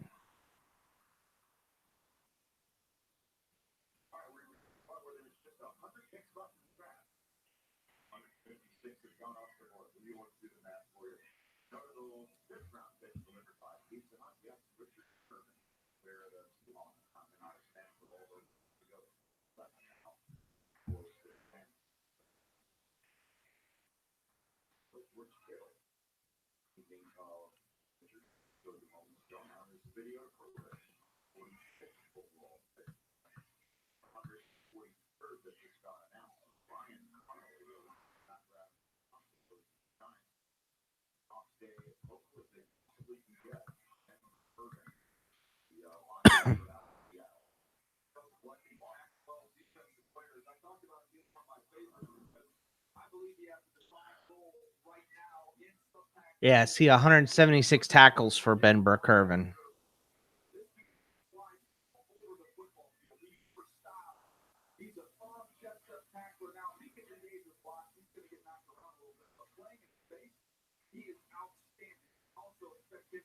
He does look smaller than everyone he's tackling.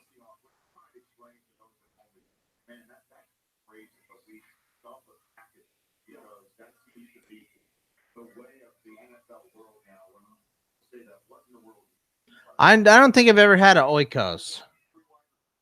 Why are you 0 shares?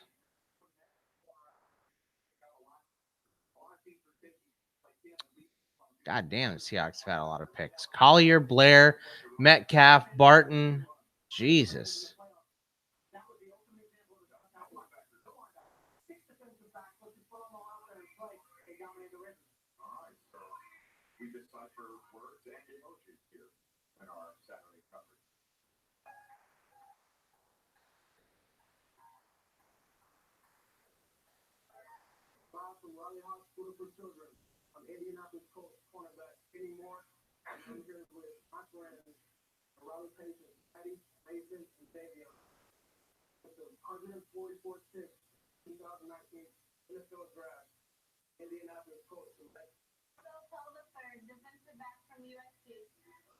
Marvell Tell. Okay.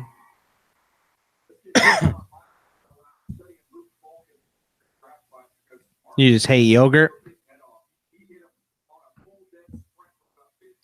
I don't know that I have a love or hate for yogurt.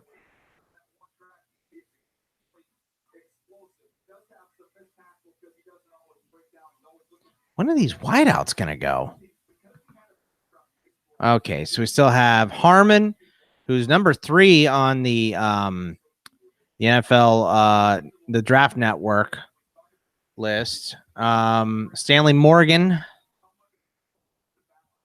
Emmanuel Hall, DeMarcus Lodge, Anthony Ratliff Williams, David Sills, Jacoby Myers, Antoine Wesley, Dylan Mitchell, Anthony Johnson still on the board. Cody Thompson, Jalen Hurd's gone. Terry Godwin, Hunter Renfrow, Darius Slayton, Penny Hart is a wide receiver. They took a fucking kicker again.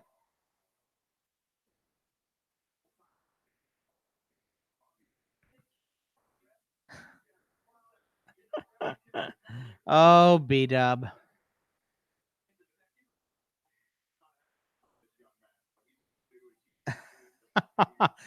Dude, Utah had both their punter and kicker be drafted in the 4th and 5th rounds.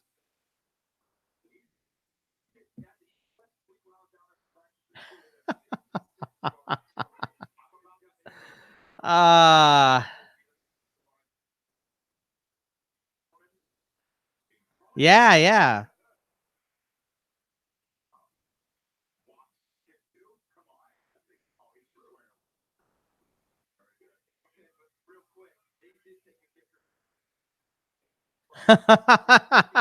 Charles Davis.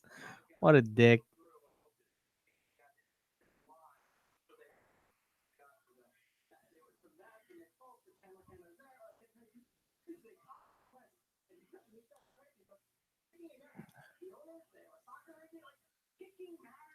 Devin White, Bunting, Dean, Edwards, Nelson, and Gay. All of their picks have been on the defensive side. They have taken one offensive player outside of Gay.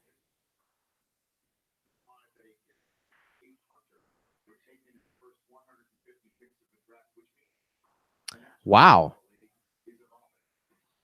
So, I mean, Eisen makes a joke out of that, but first time a kicker and a punter went inside the top 150 picks since whatever he said, 1960s, and they're both from Utah.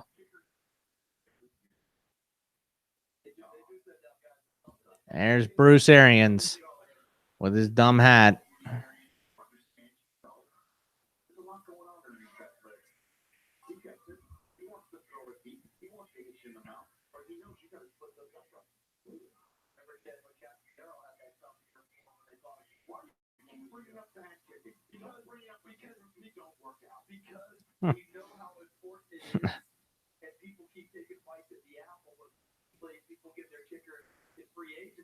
Right.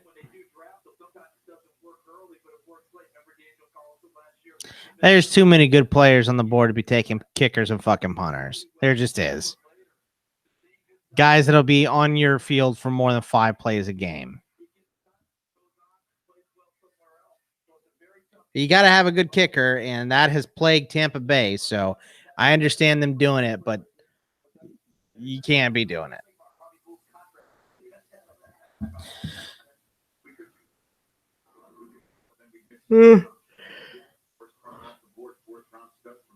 And let him know, Rich.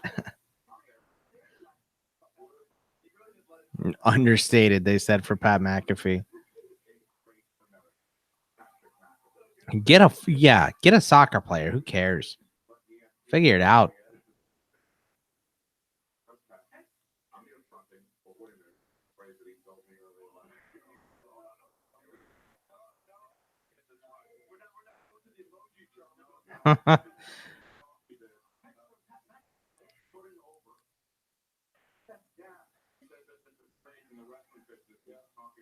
All right.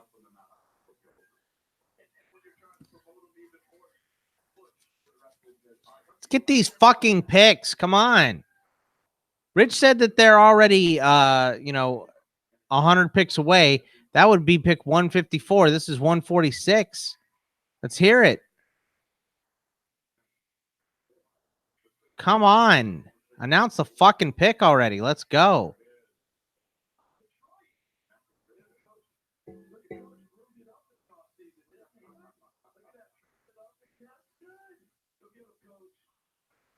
Ooh. Lions have made the playoffs in 3 of the last 19 seasons. That's ugly.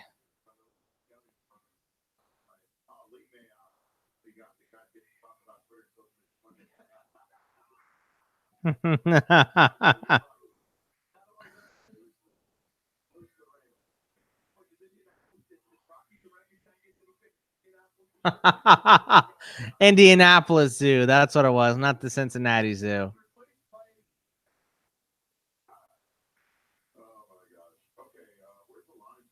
Yeah, fuck.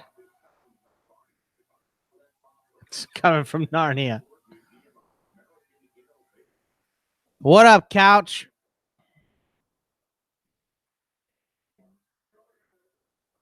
They're going to fucking list on your goddamn pick for 7 days here on NFL Network. Let's get the goddamn pick in. Let's go. What are they waiting on? You got 5 minutes per pick here. Let's go.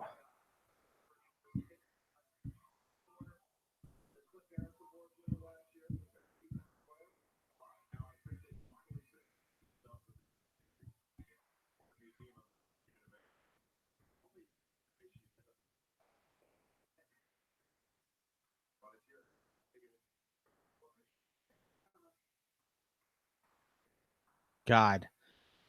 All this to get ready for a pimp.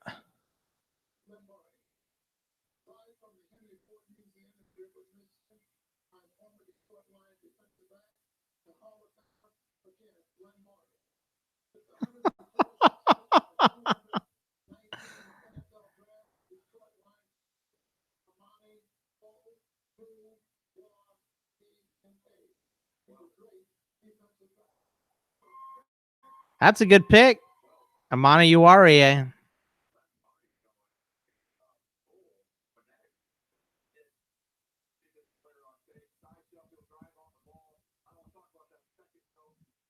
Game winning interception versus App State.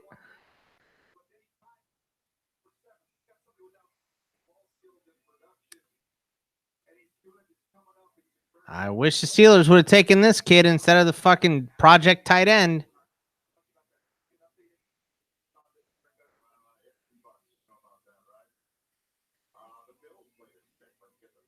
Please, God, let's get picks.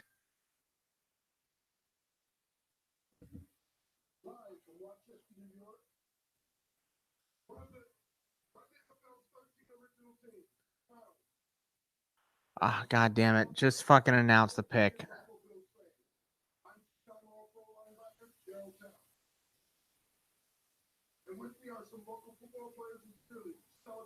Oh, my God.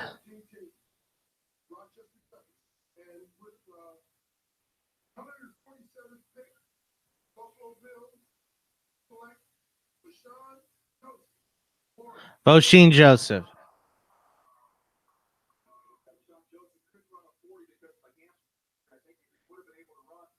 This is a fast ass linebacker. That's a good pick for the Bills. Oh, God damn. Look at that. Look at that. Look like Palomalu on that play.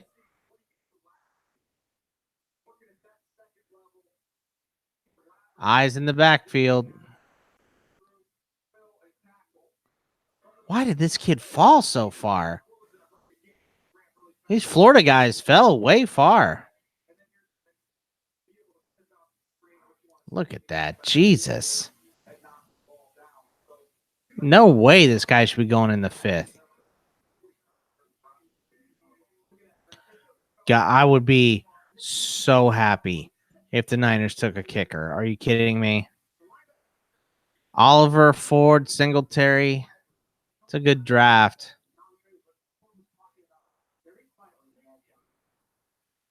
I would be so happy if the Niners took a kicker here.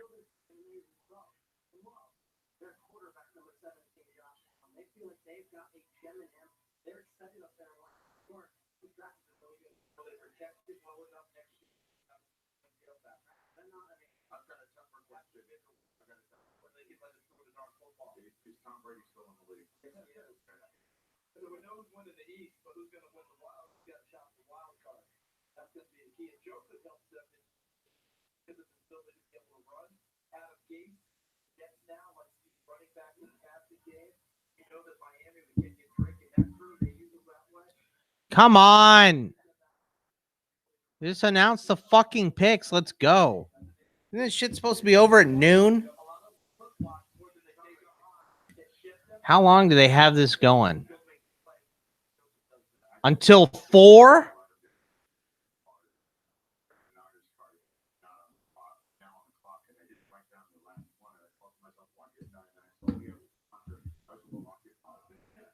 All right, make the fucking pick then. Let's go.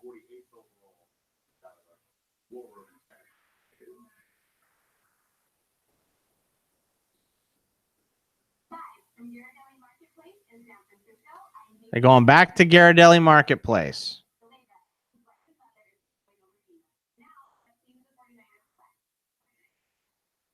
No.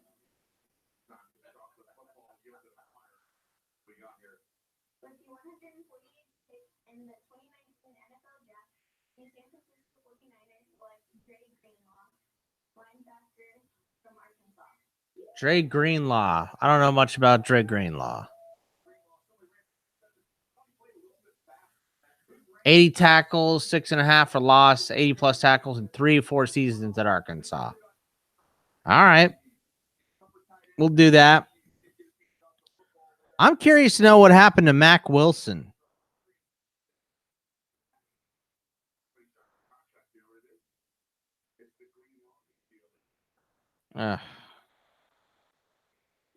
Please, let's, instead of these fucking Pat McAfee.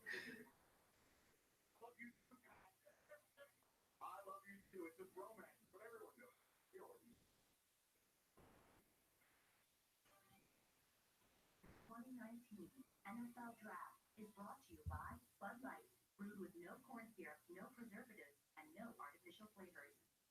And by There is no reason for this to be dragging this much.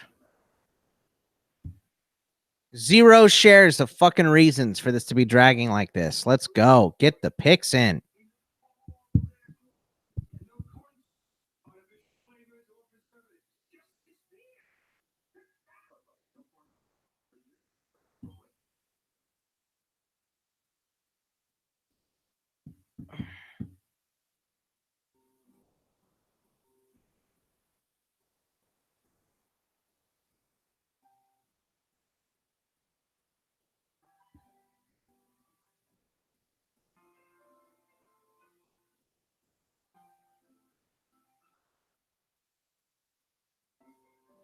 They start just having picks go in the 6th round, I think, but we're still a ways away from the fucking 6th round. We're on pick 149.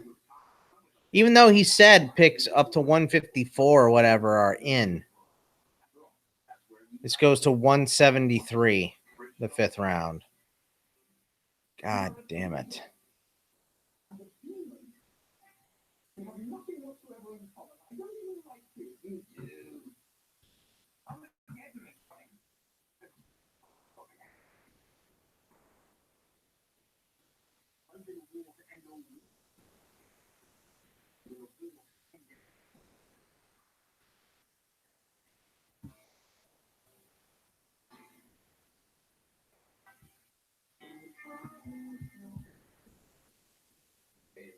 That's life in motion. Changing where you live, you change the world. Options at apartments.com. Each exciting new you. Apartments.com. Change your apartment. Change your universe. All right, so if we're worried about Gurley, then who's the number 1 overall pick this year? who drafted themselves into trouble after the draft. Is it Zeke? Welcome to Good Morning Football. We're gonna have some fun here. Saquon?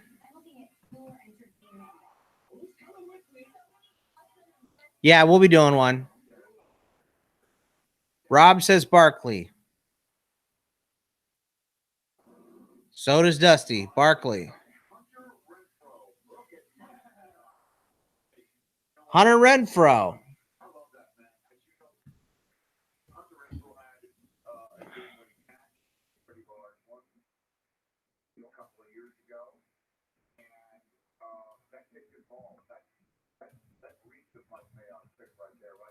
Yeah, it does.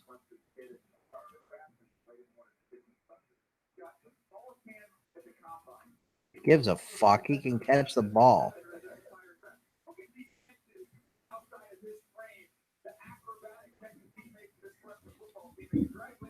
Hunter Renfro. Going to the NFL finally. Is anybody taking David Johnson or Alvin Kamara number one? I might put Alvin Kamara at number one now that Ingram's gone. Remember how great he was without Ingram for those first 4 games? No. Definitely not Christian McCaffrey, because this is what happened last year. Ron Rivera said we're going to give him 30 touches a game, or we can give him 30 touches a game. And nobody bought that at all. No one listened to what Ron Rivera said, and he got the fucking close to 30 touches a game. This offseason, they have said, we got to calm down on giving him so many carries. We want him to last for the long haul. So someone else is going to end up getting carries in Carolina. So I don't know who that is this second, but, someone else. I think we're going to – now he's still going to be very good. He's still a first-round pick, but he's not going to be like the number one overall. I mean, Cameron Artis-Payne can get some carries. They still have plenty of time to draft someone here.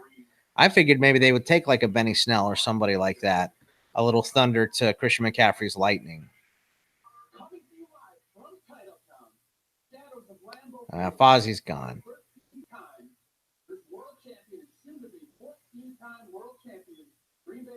This guy has a downvote on his fucking chin. Boo! Aggies? I tell you what, dude, the fucking Packers draft more Aggies than anybody.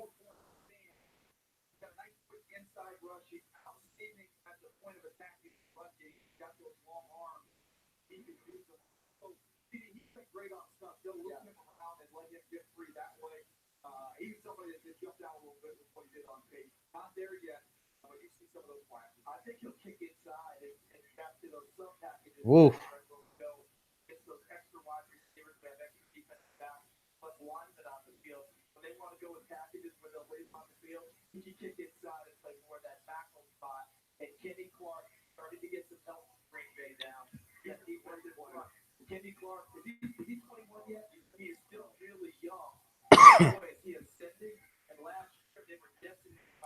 Looking at PPR scores last year, McCaffrey had 387 points.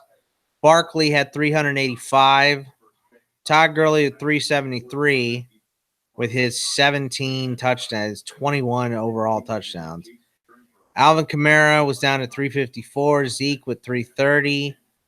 James Conner at 282. So it's a big drop off to Conner. Then James White, 276. Melvin Gordon missed a bunch of games, 276. Let's look at a per game.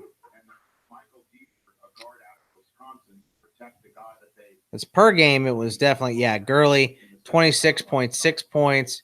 McCaffrey, 24. Barkley, 24.11. Kamara, 23. Gordon, 20, almost 23. Zeke, 22. Connor, 21.69. Nice. Kareem Hunt, 21. And then there's a huge dump off after that. It goes Joe Mixon, James White, David Johnson at 15.5. But the offense, you got to think that's going to get better. Fournette's at 15.05. Marlon Mack, Phillip Lindsay at 14. Tariq Cohen, Chris Carson, Aaron Jones, Kerryon, Dalvin Cook, and Marshawn Lynch, who has since retired.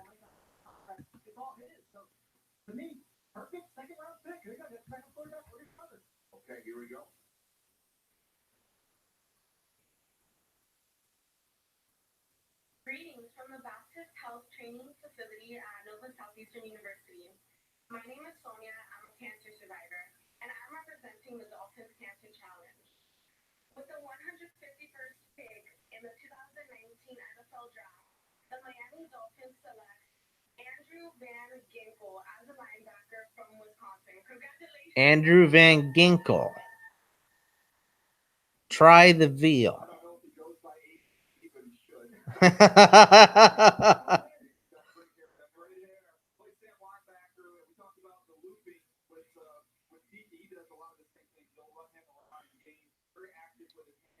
All right, situational pass rusher. 9.5 tackles for loss, 5.5 sacks.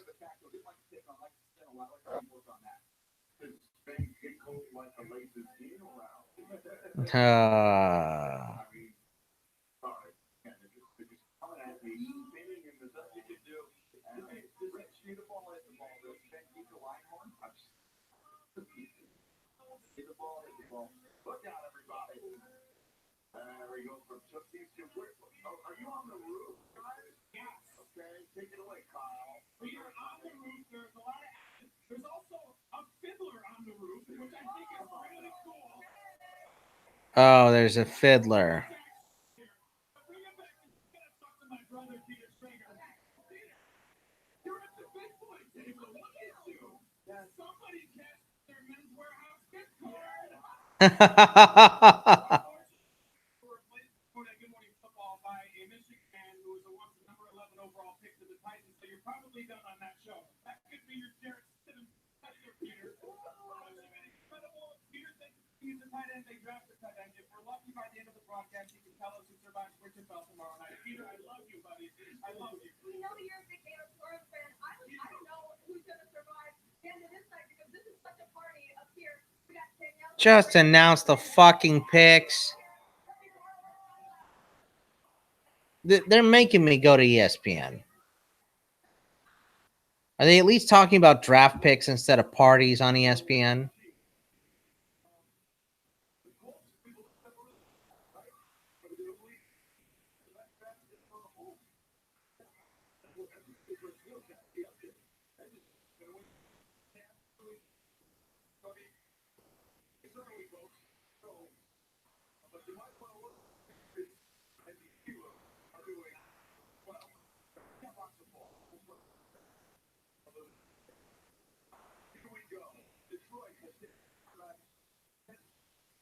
God damn, they're even farther back than this.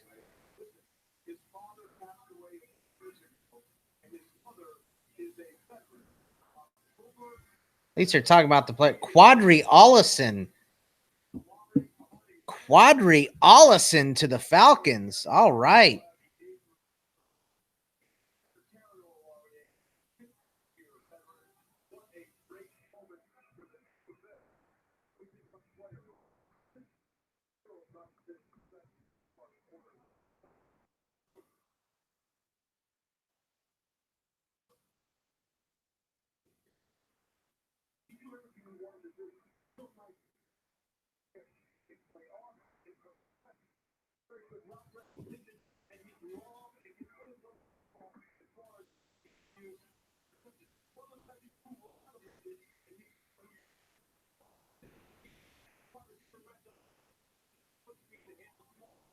Are they talking about football players on NFL Network now? Commercial.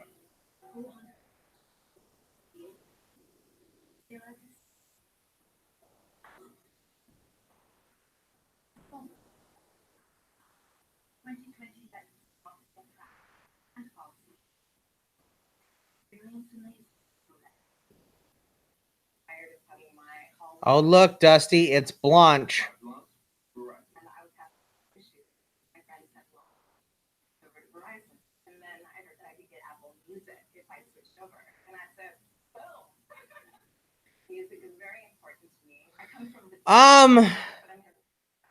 Allison can do a little bit of everything.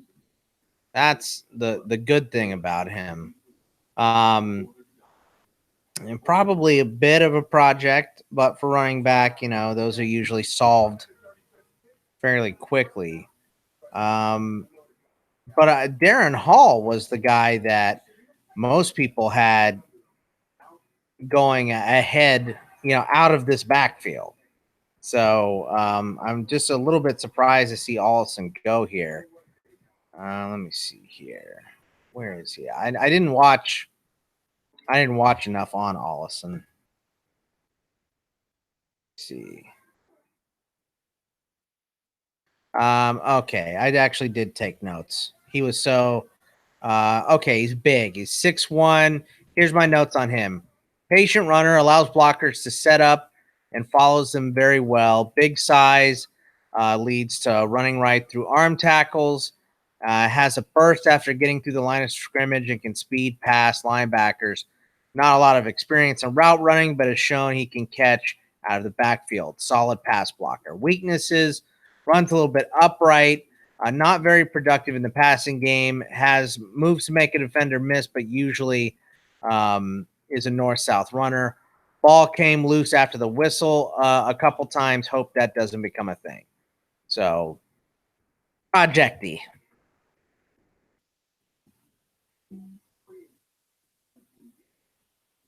Blanche the goat.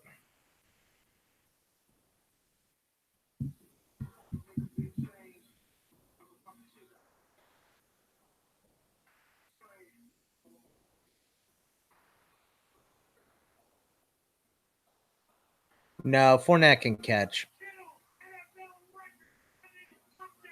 Fournette's a really, really good talent.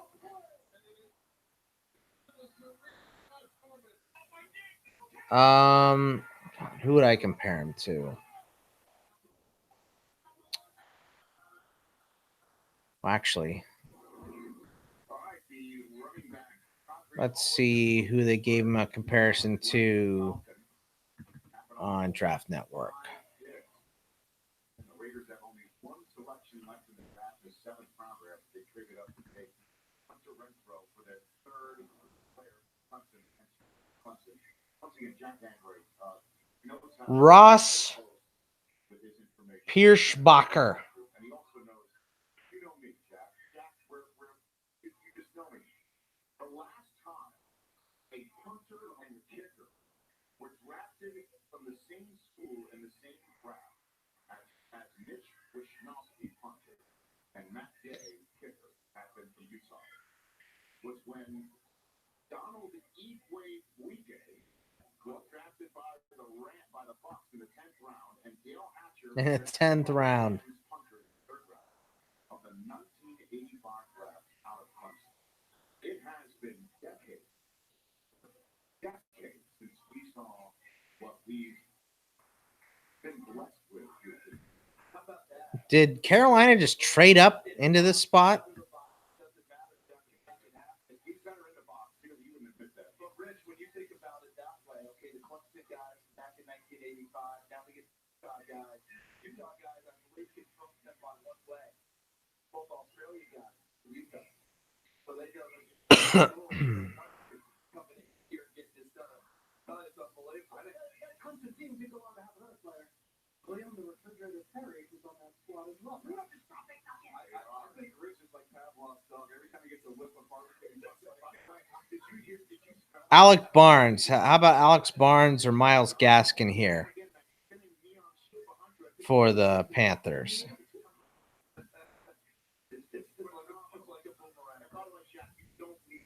phonetically spell week day. I mean, in case your Nitmo ever comes up, you don't have to do anything on that one. Latest pick here in Nashville.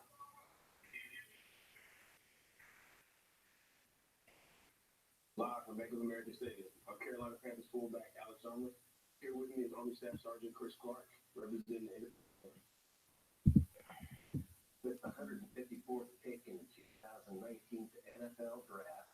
The Carolina Panthers select Jordan Scarlett, running back from Florida. Jordan Scarlett. Okay. See, we were just talking about how they had to have a running back. What pick is that? 154. I'm still looking for Allison on this comparison sheet here.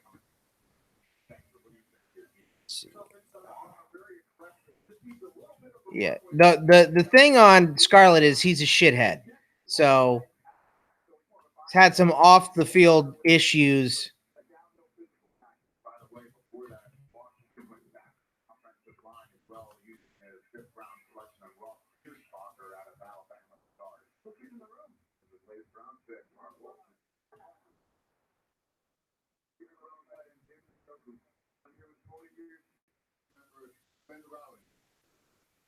With the 155th pick in the 2019 NFL Draft, the Cleveland Browns select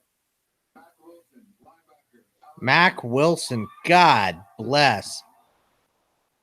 Here we go, Matt Wilson. I mentioned it earlier. He's got that. He's got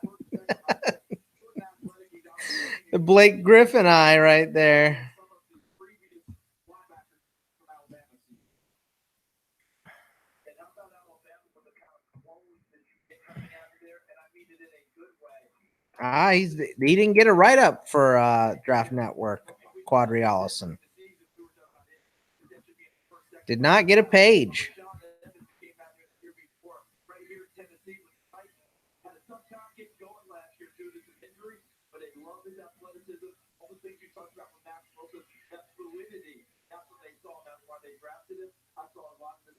Hit QB on 8 dropbacks in 2018.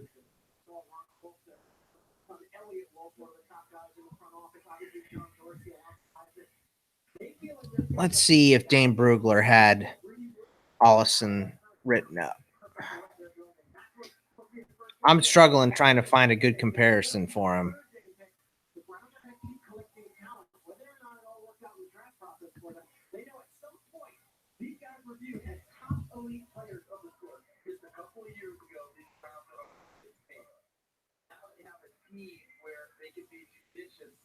About what they're collecting and what they're targeting. Think about how fast that transition has occurred. Here we go. Now we're getting some picks in. Leaders and favorites to win a division going into the season. That's a remarkable transformation. It has to play out. But just the idea that we've been talking about it and it's legit tells you what this organization has done in a short amount of time. All right, let's move to the Denver Broncos, who are back on the clock here using a pick that they acquired from the Vikings. Trevor City. We're focused on a quarterback situation with Denver and how they tried, misfired, and tried with Case Keenum and impact. Charles Omenihu still on the board. Last night, first watch day after thaw, a lock pick and what that means in Denver. So we talked about it potentially in the first round there, and I thought, well, I don't believe they'll do that because they want to see what Joe Flacco can do before they go get another quarterback. But now, in the second round, he's still sitting there and he's okay, we can't pass on him twice. I thought it made sense there. There's no hurry to get him on the field. Let's see. Running backs, page 13.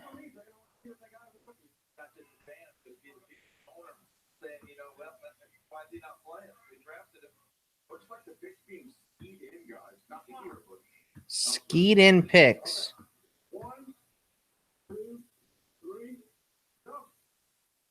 What the fuck are they doing here?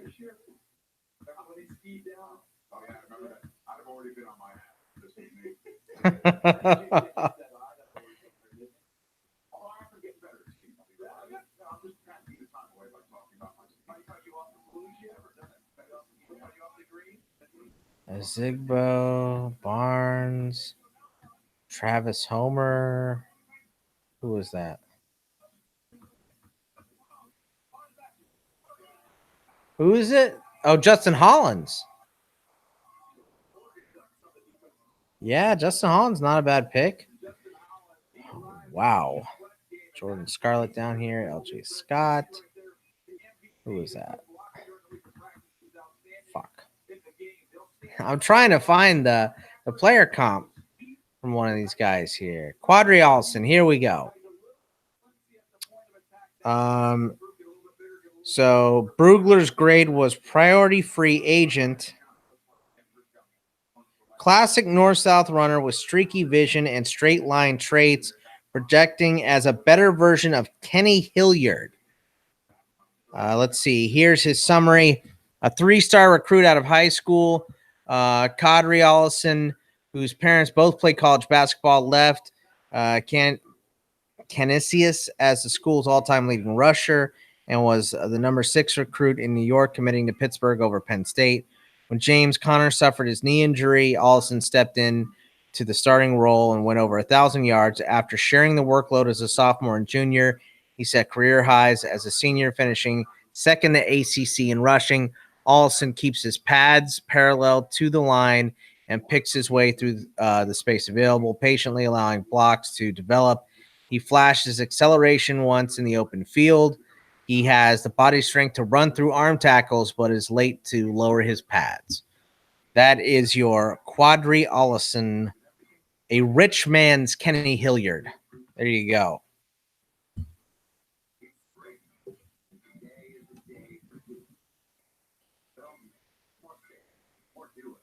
Everyone knows for the affordable auto. And everyone knows Shaq as a basketball hall of Fame. I bet you didn't know. What team did Kenny Hilliard play for, Dusty? Why don't I remember Kenny Hilliard? I remember Ike Hilliard. Let's see.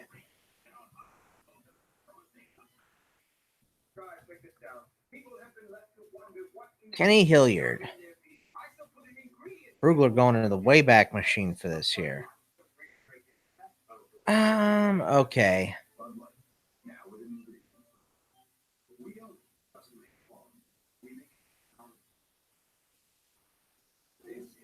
Kenny Hilliard, did he ever even play? I'm on his Pro Football Reference page, and all they have is fucking. I guess he's 2015. Where did he come from? LSU. Oh, okay. Now I remember Kenny Hilliard.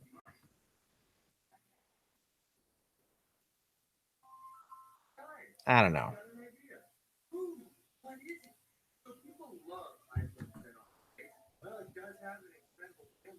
it comes in all those amazing colors.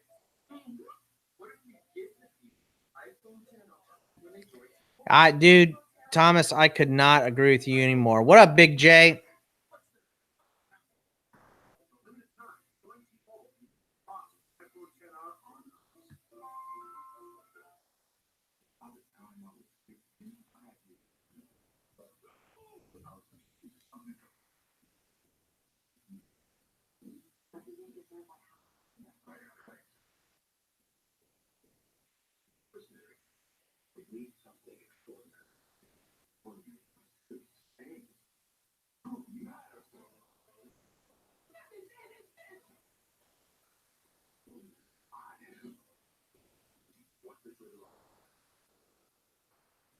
Back here, the NFL draft in full swing. The fifth round almost wrapped up, and the kids right there, well, they're all about that fan experience. Maybe one of these youngsters. Time will tell. We will find out when they hear their name called off on drafting. And speaking of, let's take a look at the tracker presented by Lexus. Can't be in front of your TV to follow each and every single pick. Don't worry about it. Follow along with every pick right there. It's out the draft tracker presented by Lexus only on NFL.com. Last 5 picks because there are that have rattled off the board, and a few guys they saw their lives change today. They're feeling pretty doggone good about their new change. Soon that we just and that's right now. Blake Cashman finally goes. That's such a good pick in the 5th round by the Jets.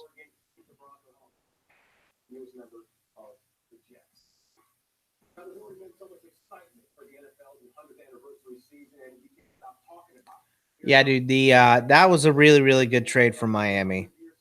The one upsetting thing, if you're a Dolphins fan, would be, okay, so you trade for Rosen. I'm just going to assume he beats out Fitzpatrick because Fitzpatrick was not taking shit seriously. Came into camp super fat. The guy's a career backup. So let's give him a year. If he looks like garbage or just looks middling, what do you do with that high pick that you have next year? Because it should be a better quarterback class. Are you going to give Rosen another year?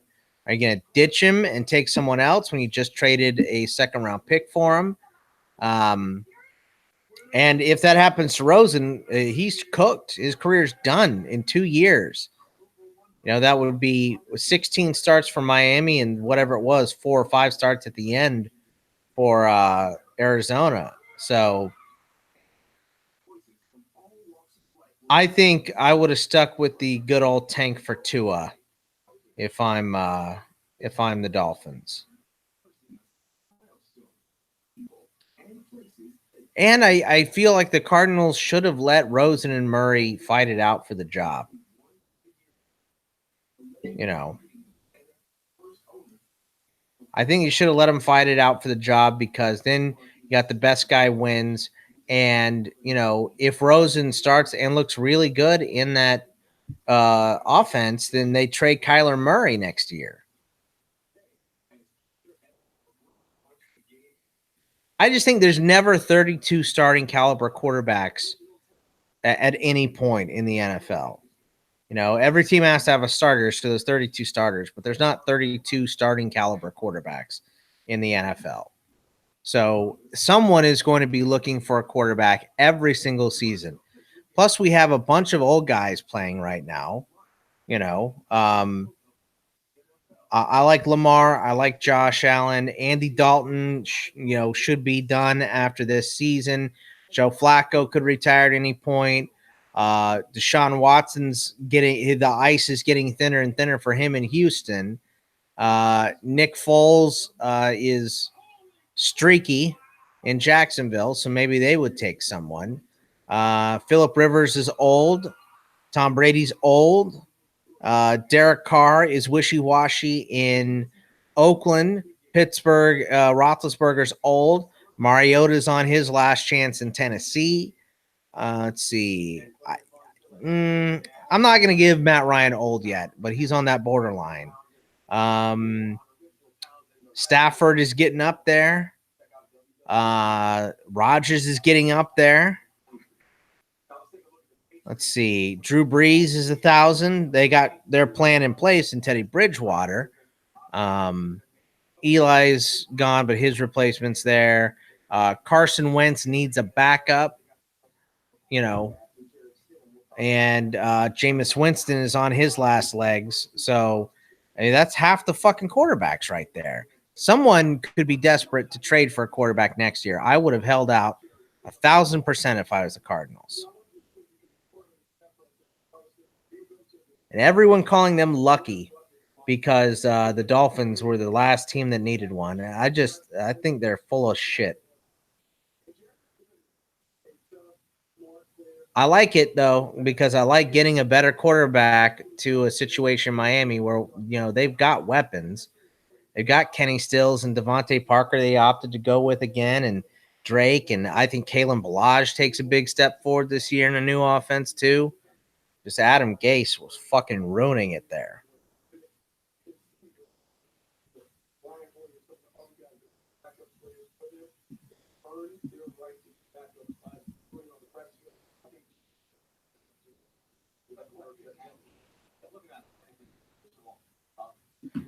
N'Keal Harry, Joanne Williams, Winovich, Najee Harris, Gajust, Froyo, and Stidham for the Pats, and they're on the clock right now.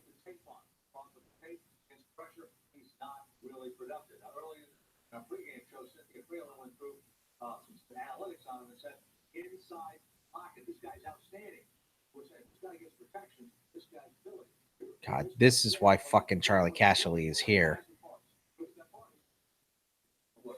We're almost around 6, boys. We're getting there.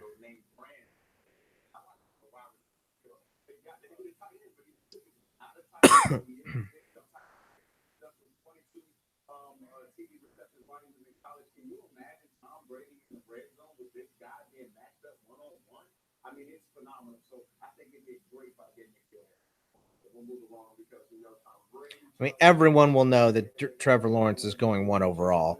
So it's just, that's going to be the ultimate tank for Trevor.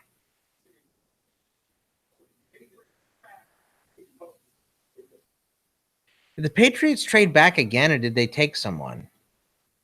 2019 NFL Draft is brought to you by Verizon, America's most reliable network.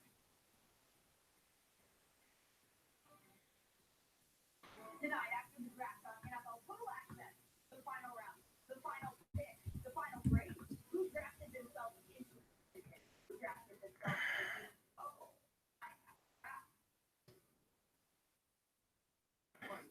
Dalen Mack from A&M. Good. Baltimore taking all the players I hate. Sooners and Aggies. Not taking Longhorns. Let's go. The Houston pick is in here, Thomas. We'll see who it is. I don't know that they really need a wideout.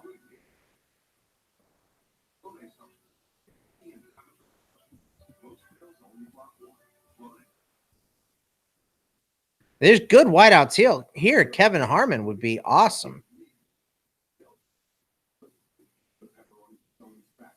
Let's see.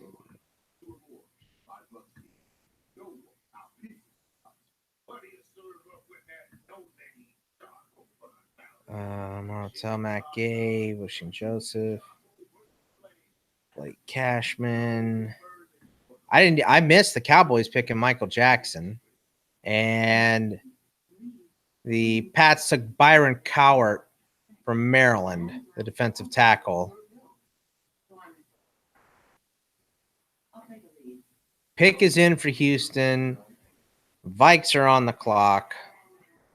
We're getting there. What is this? This is pick 23, and we got 35 picks here in this round.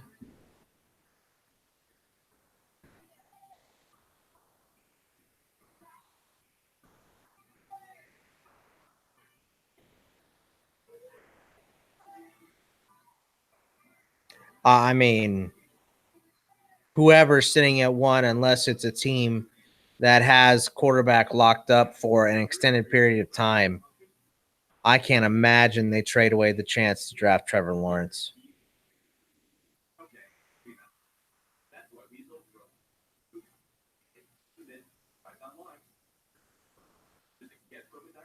The Patriots have done an excellent job. They got Joanne Williams, the fucking gigantic ass corner. It's just such a smart pick.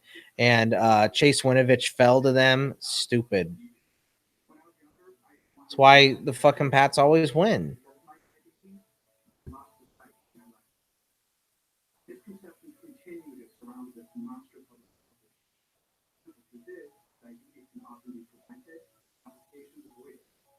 Not alone.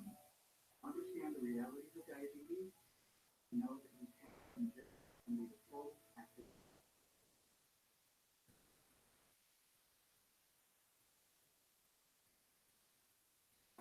The NFL draft in full swing. The 5th round, providing a lot of optimism for a lot of teams. And fourth installment is in Nashville. It's been a hive of activity so far. The Texans currently 4 picks off the board, and they're currently on the clock making the 161st selection. But Arthur McKinney is making that selection. How things shake out for Houston. In the meantime, of course, Howard of Alabama State going first, 23rd. All right, let's see if you get your guy here. Come on, let's get it announced.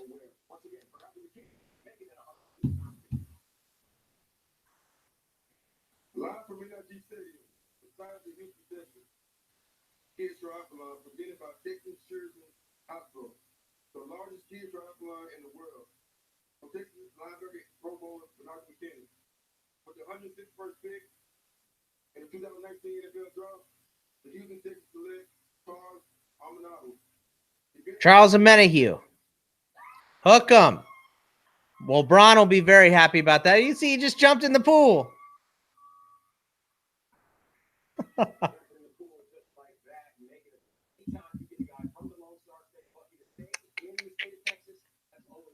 Adding more to that line, too. Fuck.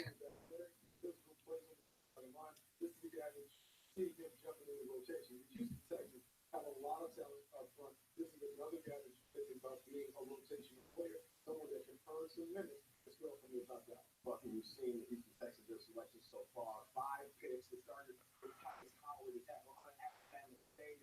Texans, of course, looking to make a lot of noise next season and for many seasons to come. But the Houston Texans not the What are the Rich Eisen and all those boys? Are they on their lunch break? Is that what this is?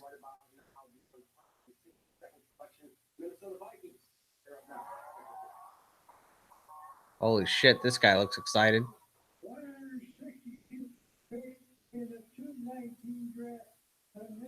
219 draft.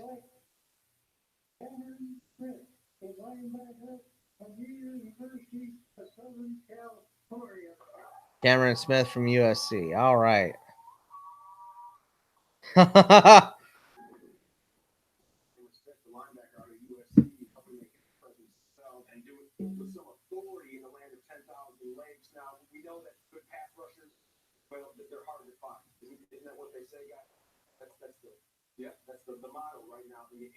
West, and you see 18.1%. The Raiders, they need plenty of help when it comes to getting after the pass. The Pats are up a fucking again. I'll start with you. When you see the improvements that have been made all around the division, teams made the most of it. So you're Oakland Raiders. The Oakland Raiders made a good pass.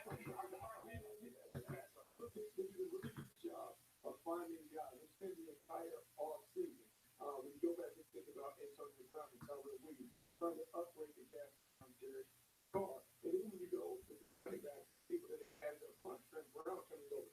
This offense now looks like a real NFL offense, an offense that can be explosive and dynamic. And when you go to this draft, sprinkle those guys in, then you look like a team. Raiders. Furl, Jacobs, Abram, Mullen, Max Crosby, Isaiah Johnson, Fabian Moreau, and Hunter Renfro. That's a good class, boys. That's a Mayock draft and a half. I mean, Cleveland Farrell, people thought that they overlooked the weakness of this guy, but as Mike Mayock said, this guy's a foundational piece. He's from Richmond, Virginia. I know his family a little bit. And this guy knows how to get after the quarterback. He can be sicker so he can hold the point of attack. I love what they did on the defensive side of the ball in this draft. Big Jonathan Abram, the safety guy. Looks like Jose Peraza is starting to pick it up. Drove in a run today, hit a bomb yesterday. Mike Mayock, John Lou, did an excellent job on the defensive side of the ball. Most improved team. The Pats take a punter. The second punter, Jake Bailey from Stanford. Not really, to be honest with you, Toby. I've been just going over the skill position players for my write-up, so I haven't kind of sat back and looked at overall classes yet. I'll have IDP rankings at some point here too. I'll probably talk to Gary first before I make some of those rankings, just to make sure I have a sense of everything correctly. But so I haven't really stood back and looked at it yet.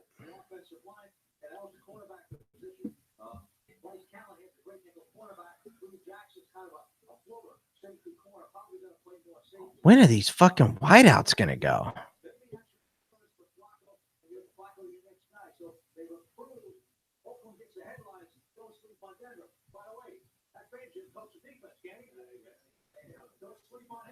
Charlie Casserly must be on the most blood pressure medications ever. He always talks like he's screaming. I don't know who EJ Speed is from Tarleton State. I have no idea who that is.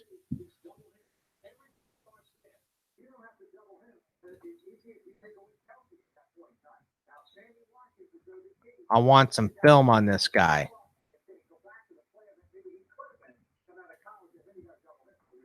EJ Speed, Tarleton State.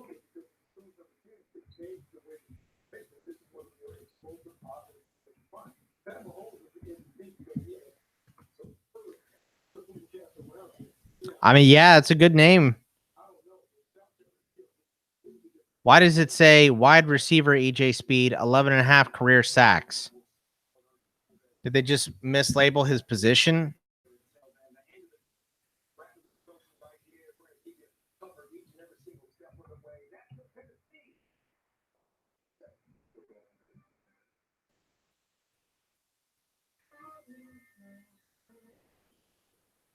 No, it says wide receiver. They just had his.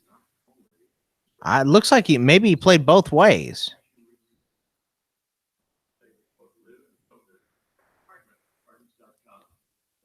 EJ Speed. All right. Let's see.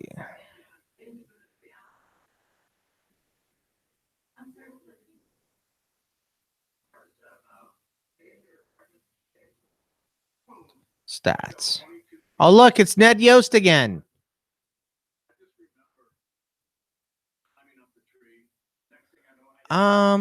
Okay. It looks like they're moving EJ Speed from defensive back to wide receiver.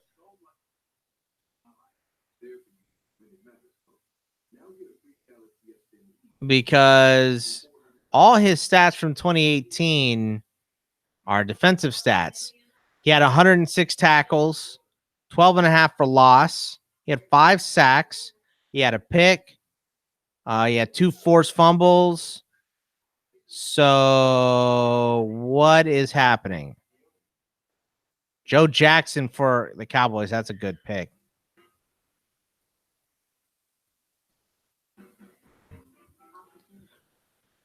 Are they moving him, or is he just... And this says linebacker. 5 days ago, Packers bring in Tarleton State linebacker EJ Speed for a pre-draft visit. And this says Tarleton linebacker arrested for organized criminal activity.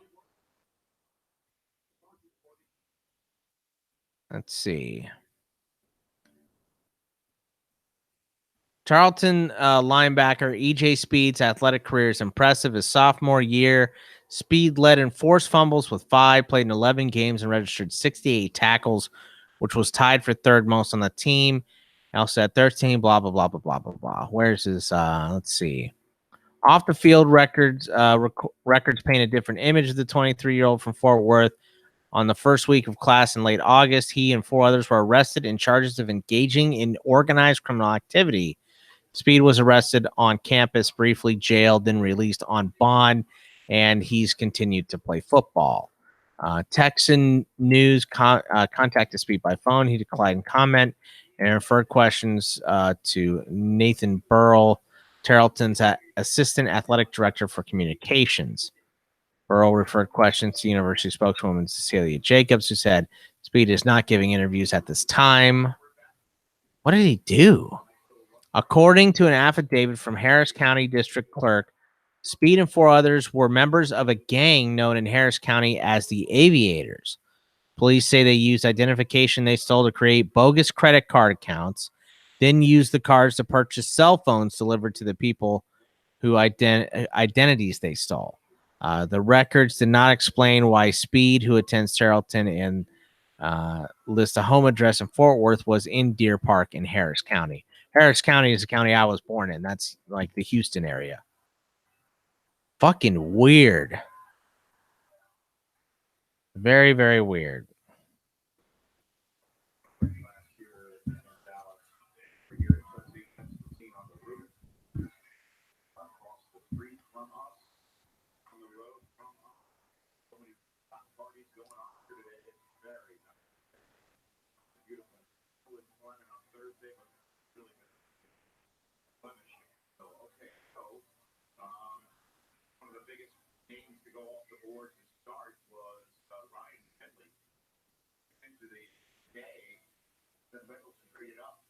For the quarterback of NC State. And that was one way to start the day. Bryson Hall coming back from an injury. Owen joined Darius Dyson coming back from an injury.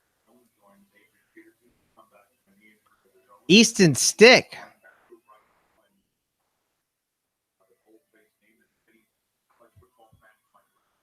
Easton Stick for the Chargers.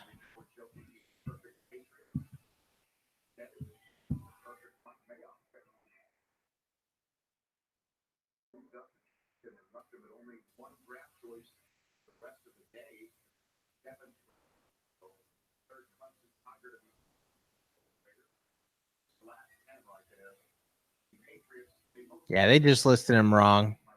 EJ Speed.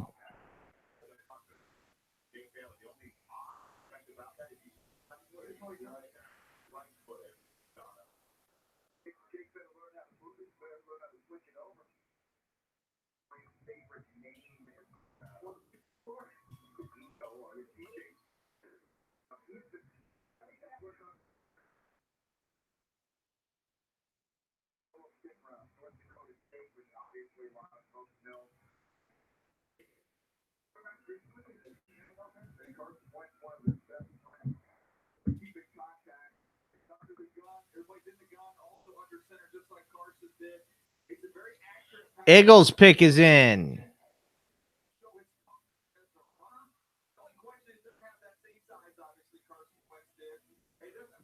All right, guys, I'm going to stick another quarterback, Clayton Thorson. I'm going to stick till the beginning of the 6th, and then I'm gonna bail. I'm going to start my write-up because there's way more players to write up today, so I'm not up till 5 o'clock in the morning tonight.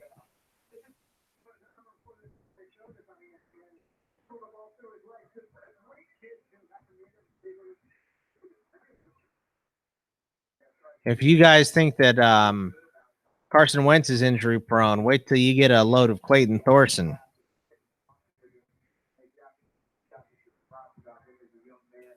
Extremely injury prone. Tennessee, the Rams, the Browns, the Giants, the Falcons, another one, and then the Redskins. Titans pick is in. Survey says. I can't believe Kelvin Harmon's still on the board. We're gonna read something about him. I don't know what it is, but it can't be good. I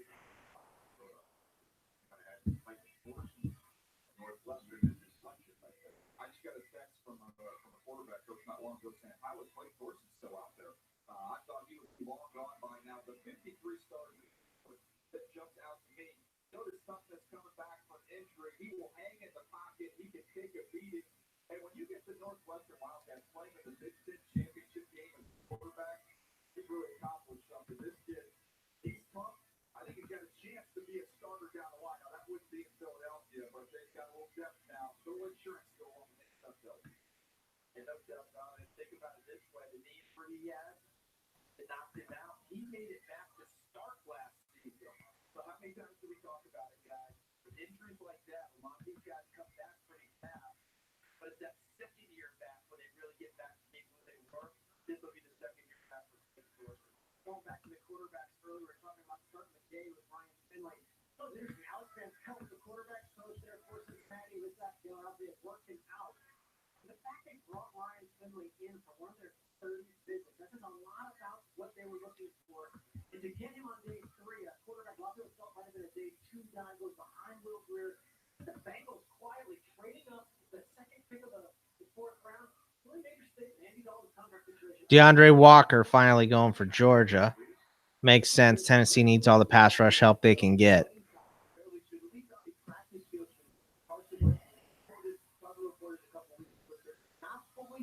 Rodney Anderson still on the board. Kelvin Harmon still on the board. Surprising. Manuel Hall still out there.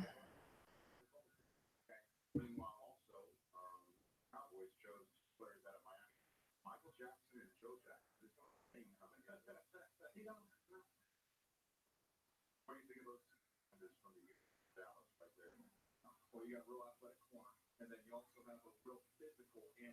Yeah, so that's I like both those guys. We get a couple more. We get the story of the day. Joe Jackson. Other Joe Jackson. He really needs to take it. Let's sort of break right here. Yeah, I think their best picks might be Michael Jackson and Joe Jackson.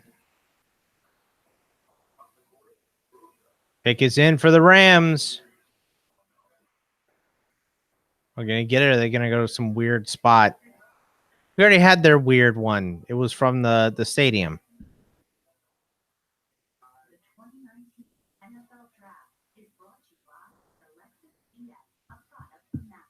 Experience amazing at your Lexus dealer. And by Golden Corral, featuring 10 turbo units, specialty techniques. The Lexus EX.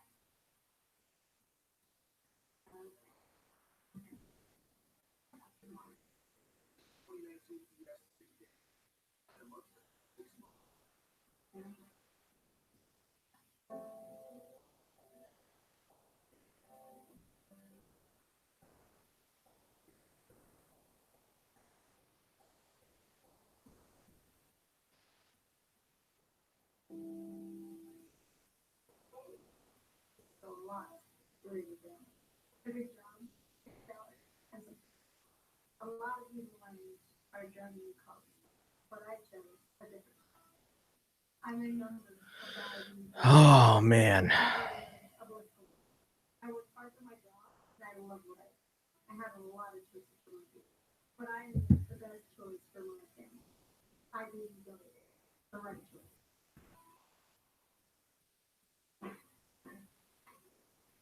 Lower carbs, lower calories, higher expectations. The life here you've been waiting for, the ride, the wilderness for you. Well, I can buy from Enterprise Car Sales, and you'll take any trade. Right? Great. Well, it does need to be a vehicle. I need this out of my house. Fair value for every trade. Enterprise makes it easy. It's been excellent. So many commercials. Surprised I'm not out buying Verizon things and switching to USAA and eating at Taco Bell all the time.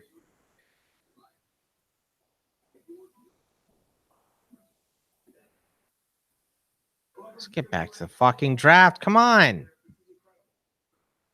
I'm looking at pure entertainment.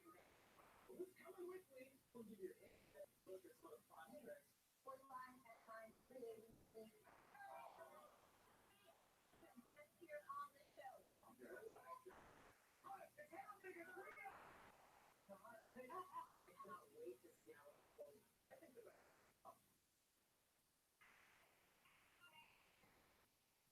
David Edwards, tackle from Wisconsin. Cleveland, the Giants, Falcons, and Redskins to finish out the fifth.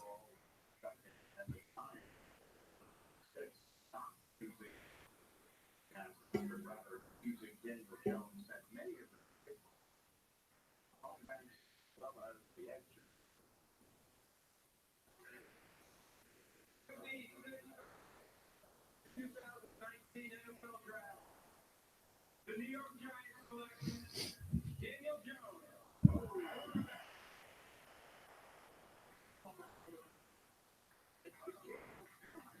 The Giants fans in 63, this is a disgrace. A complete and total beat. They could have had him on the second round, and I think the Giants are in for a lot of years to come. Yikes. Last year. I think Gentleman is great. How long did he go before that? I think he wanted to take Jones at 17, but he had it before Romeo. So he overly threw him like 10, 20 people. That's ridiculous. I put you all in the mind in time. I'm nervous, but I'm sure. Already know it. But here it is. Go back with me. Here's your mind. They're seeing all their buddies who are going crazy. Saying thank you for giving for us last year. Not even thinking about how generation has been saved. But they're hearing all of that. Right. Watching Odell Beckham, watching Landon Collins leave for essentially, right, that they didn't attempt to re-sign. Max Harris. They're just seeing the transformation of this. They're seeing Eli getting longer in the tooth. They're seeing top 5 or 6 positions that they usually don't see in their lifetime, let alone an executive. Put that all together. And I mean this. Dave Gettleman sounding like he's from New England because he is. Like, I mean, like the Manchurian. Austin Siebert, another kicker to the Browns. More kickers. Why not?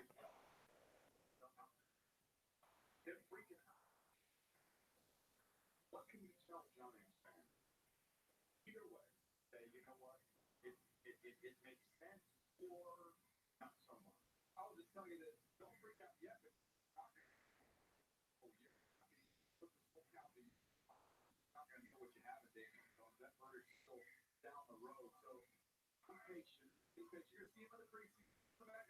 Much better in the regular season. Here's the thing that once they start 1-5, I see a lot of this down. They get out of playoff contention. They don't play him and get it going. That doesn't make sense because Did we go through that a few years ago? Where wasn't it David Webb on the roster? And they decided to bench it.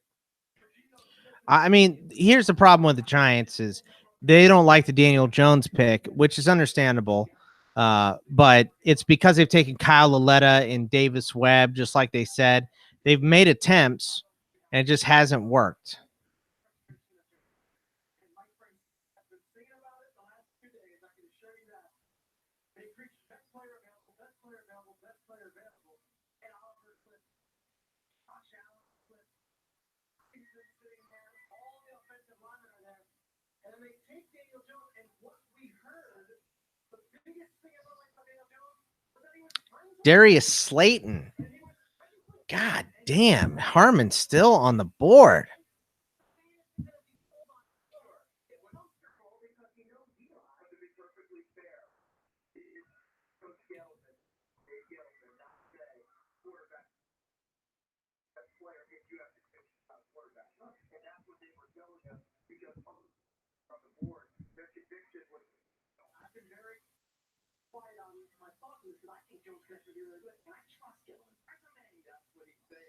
All right, Dusty. It looks like it's just you and me now. So I'm going to go ahead and bail. I got to eat lunch, take a shower, and go do some work. So I will see you later. Hope we all enjoyed the draft stuff. And we'll be back doing it again very soon. And my rankings will be up later this week. So I'll see you later, man. Take it easy.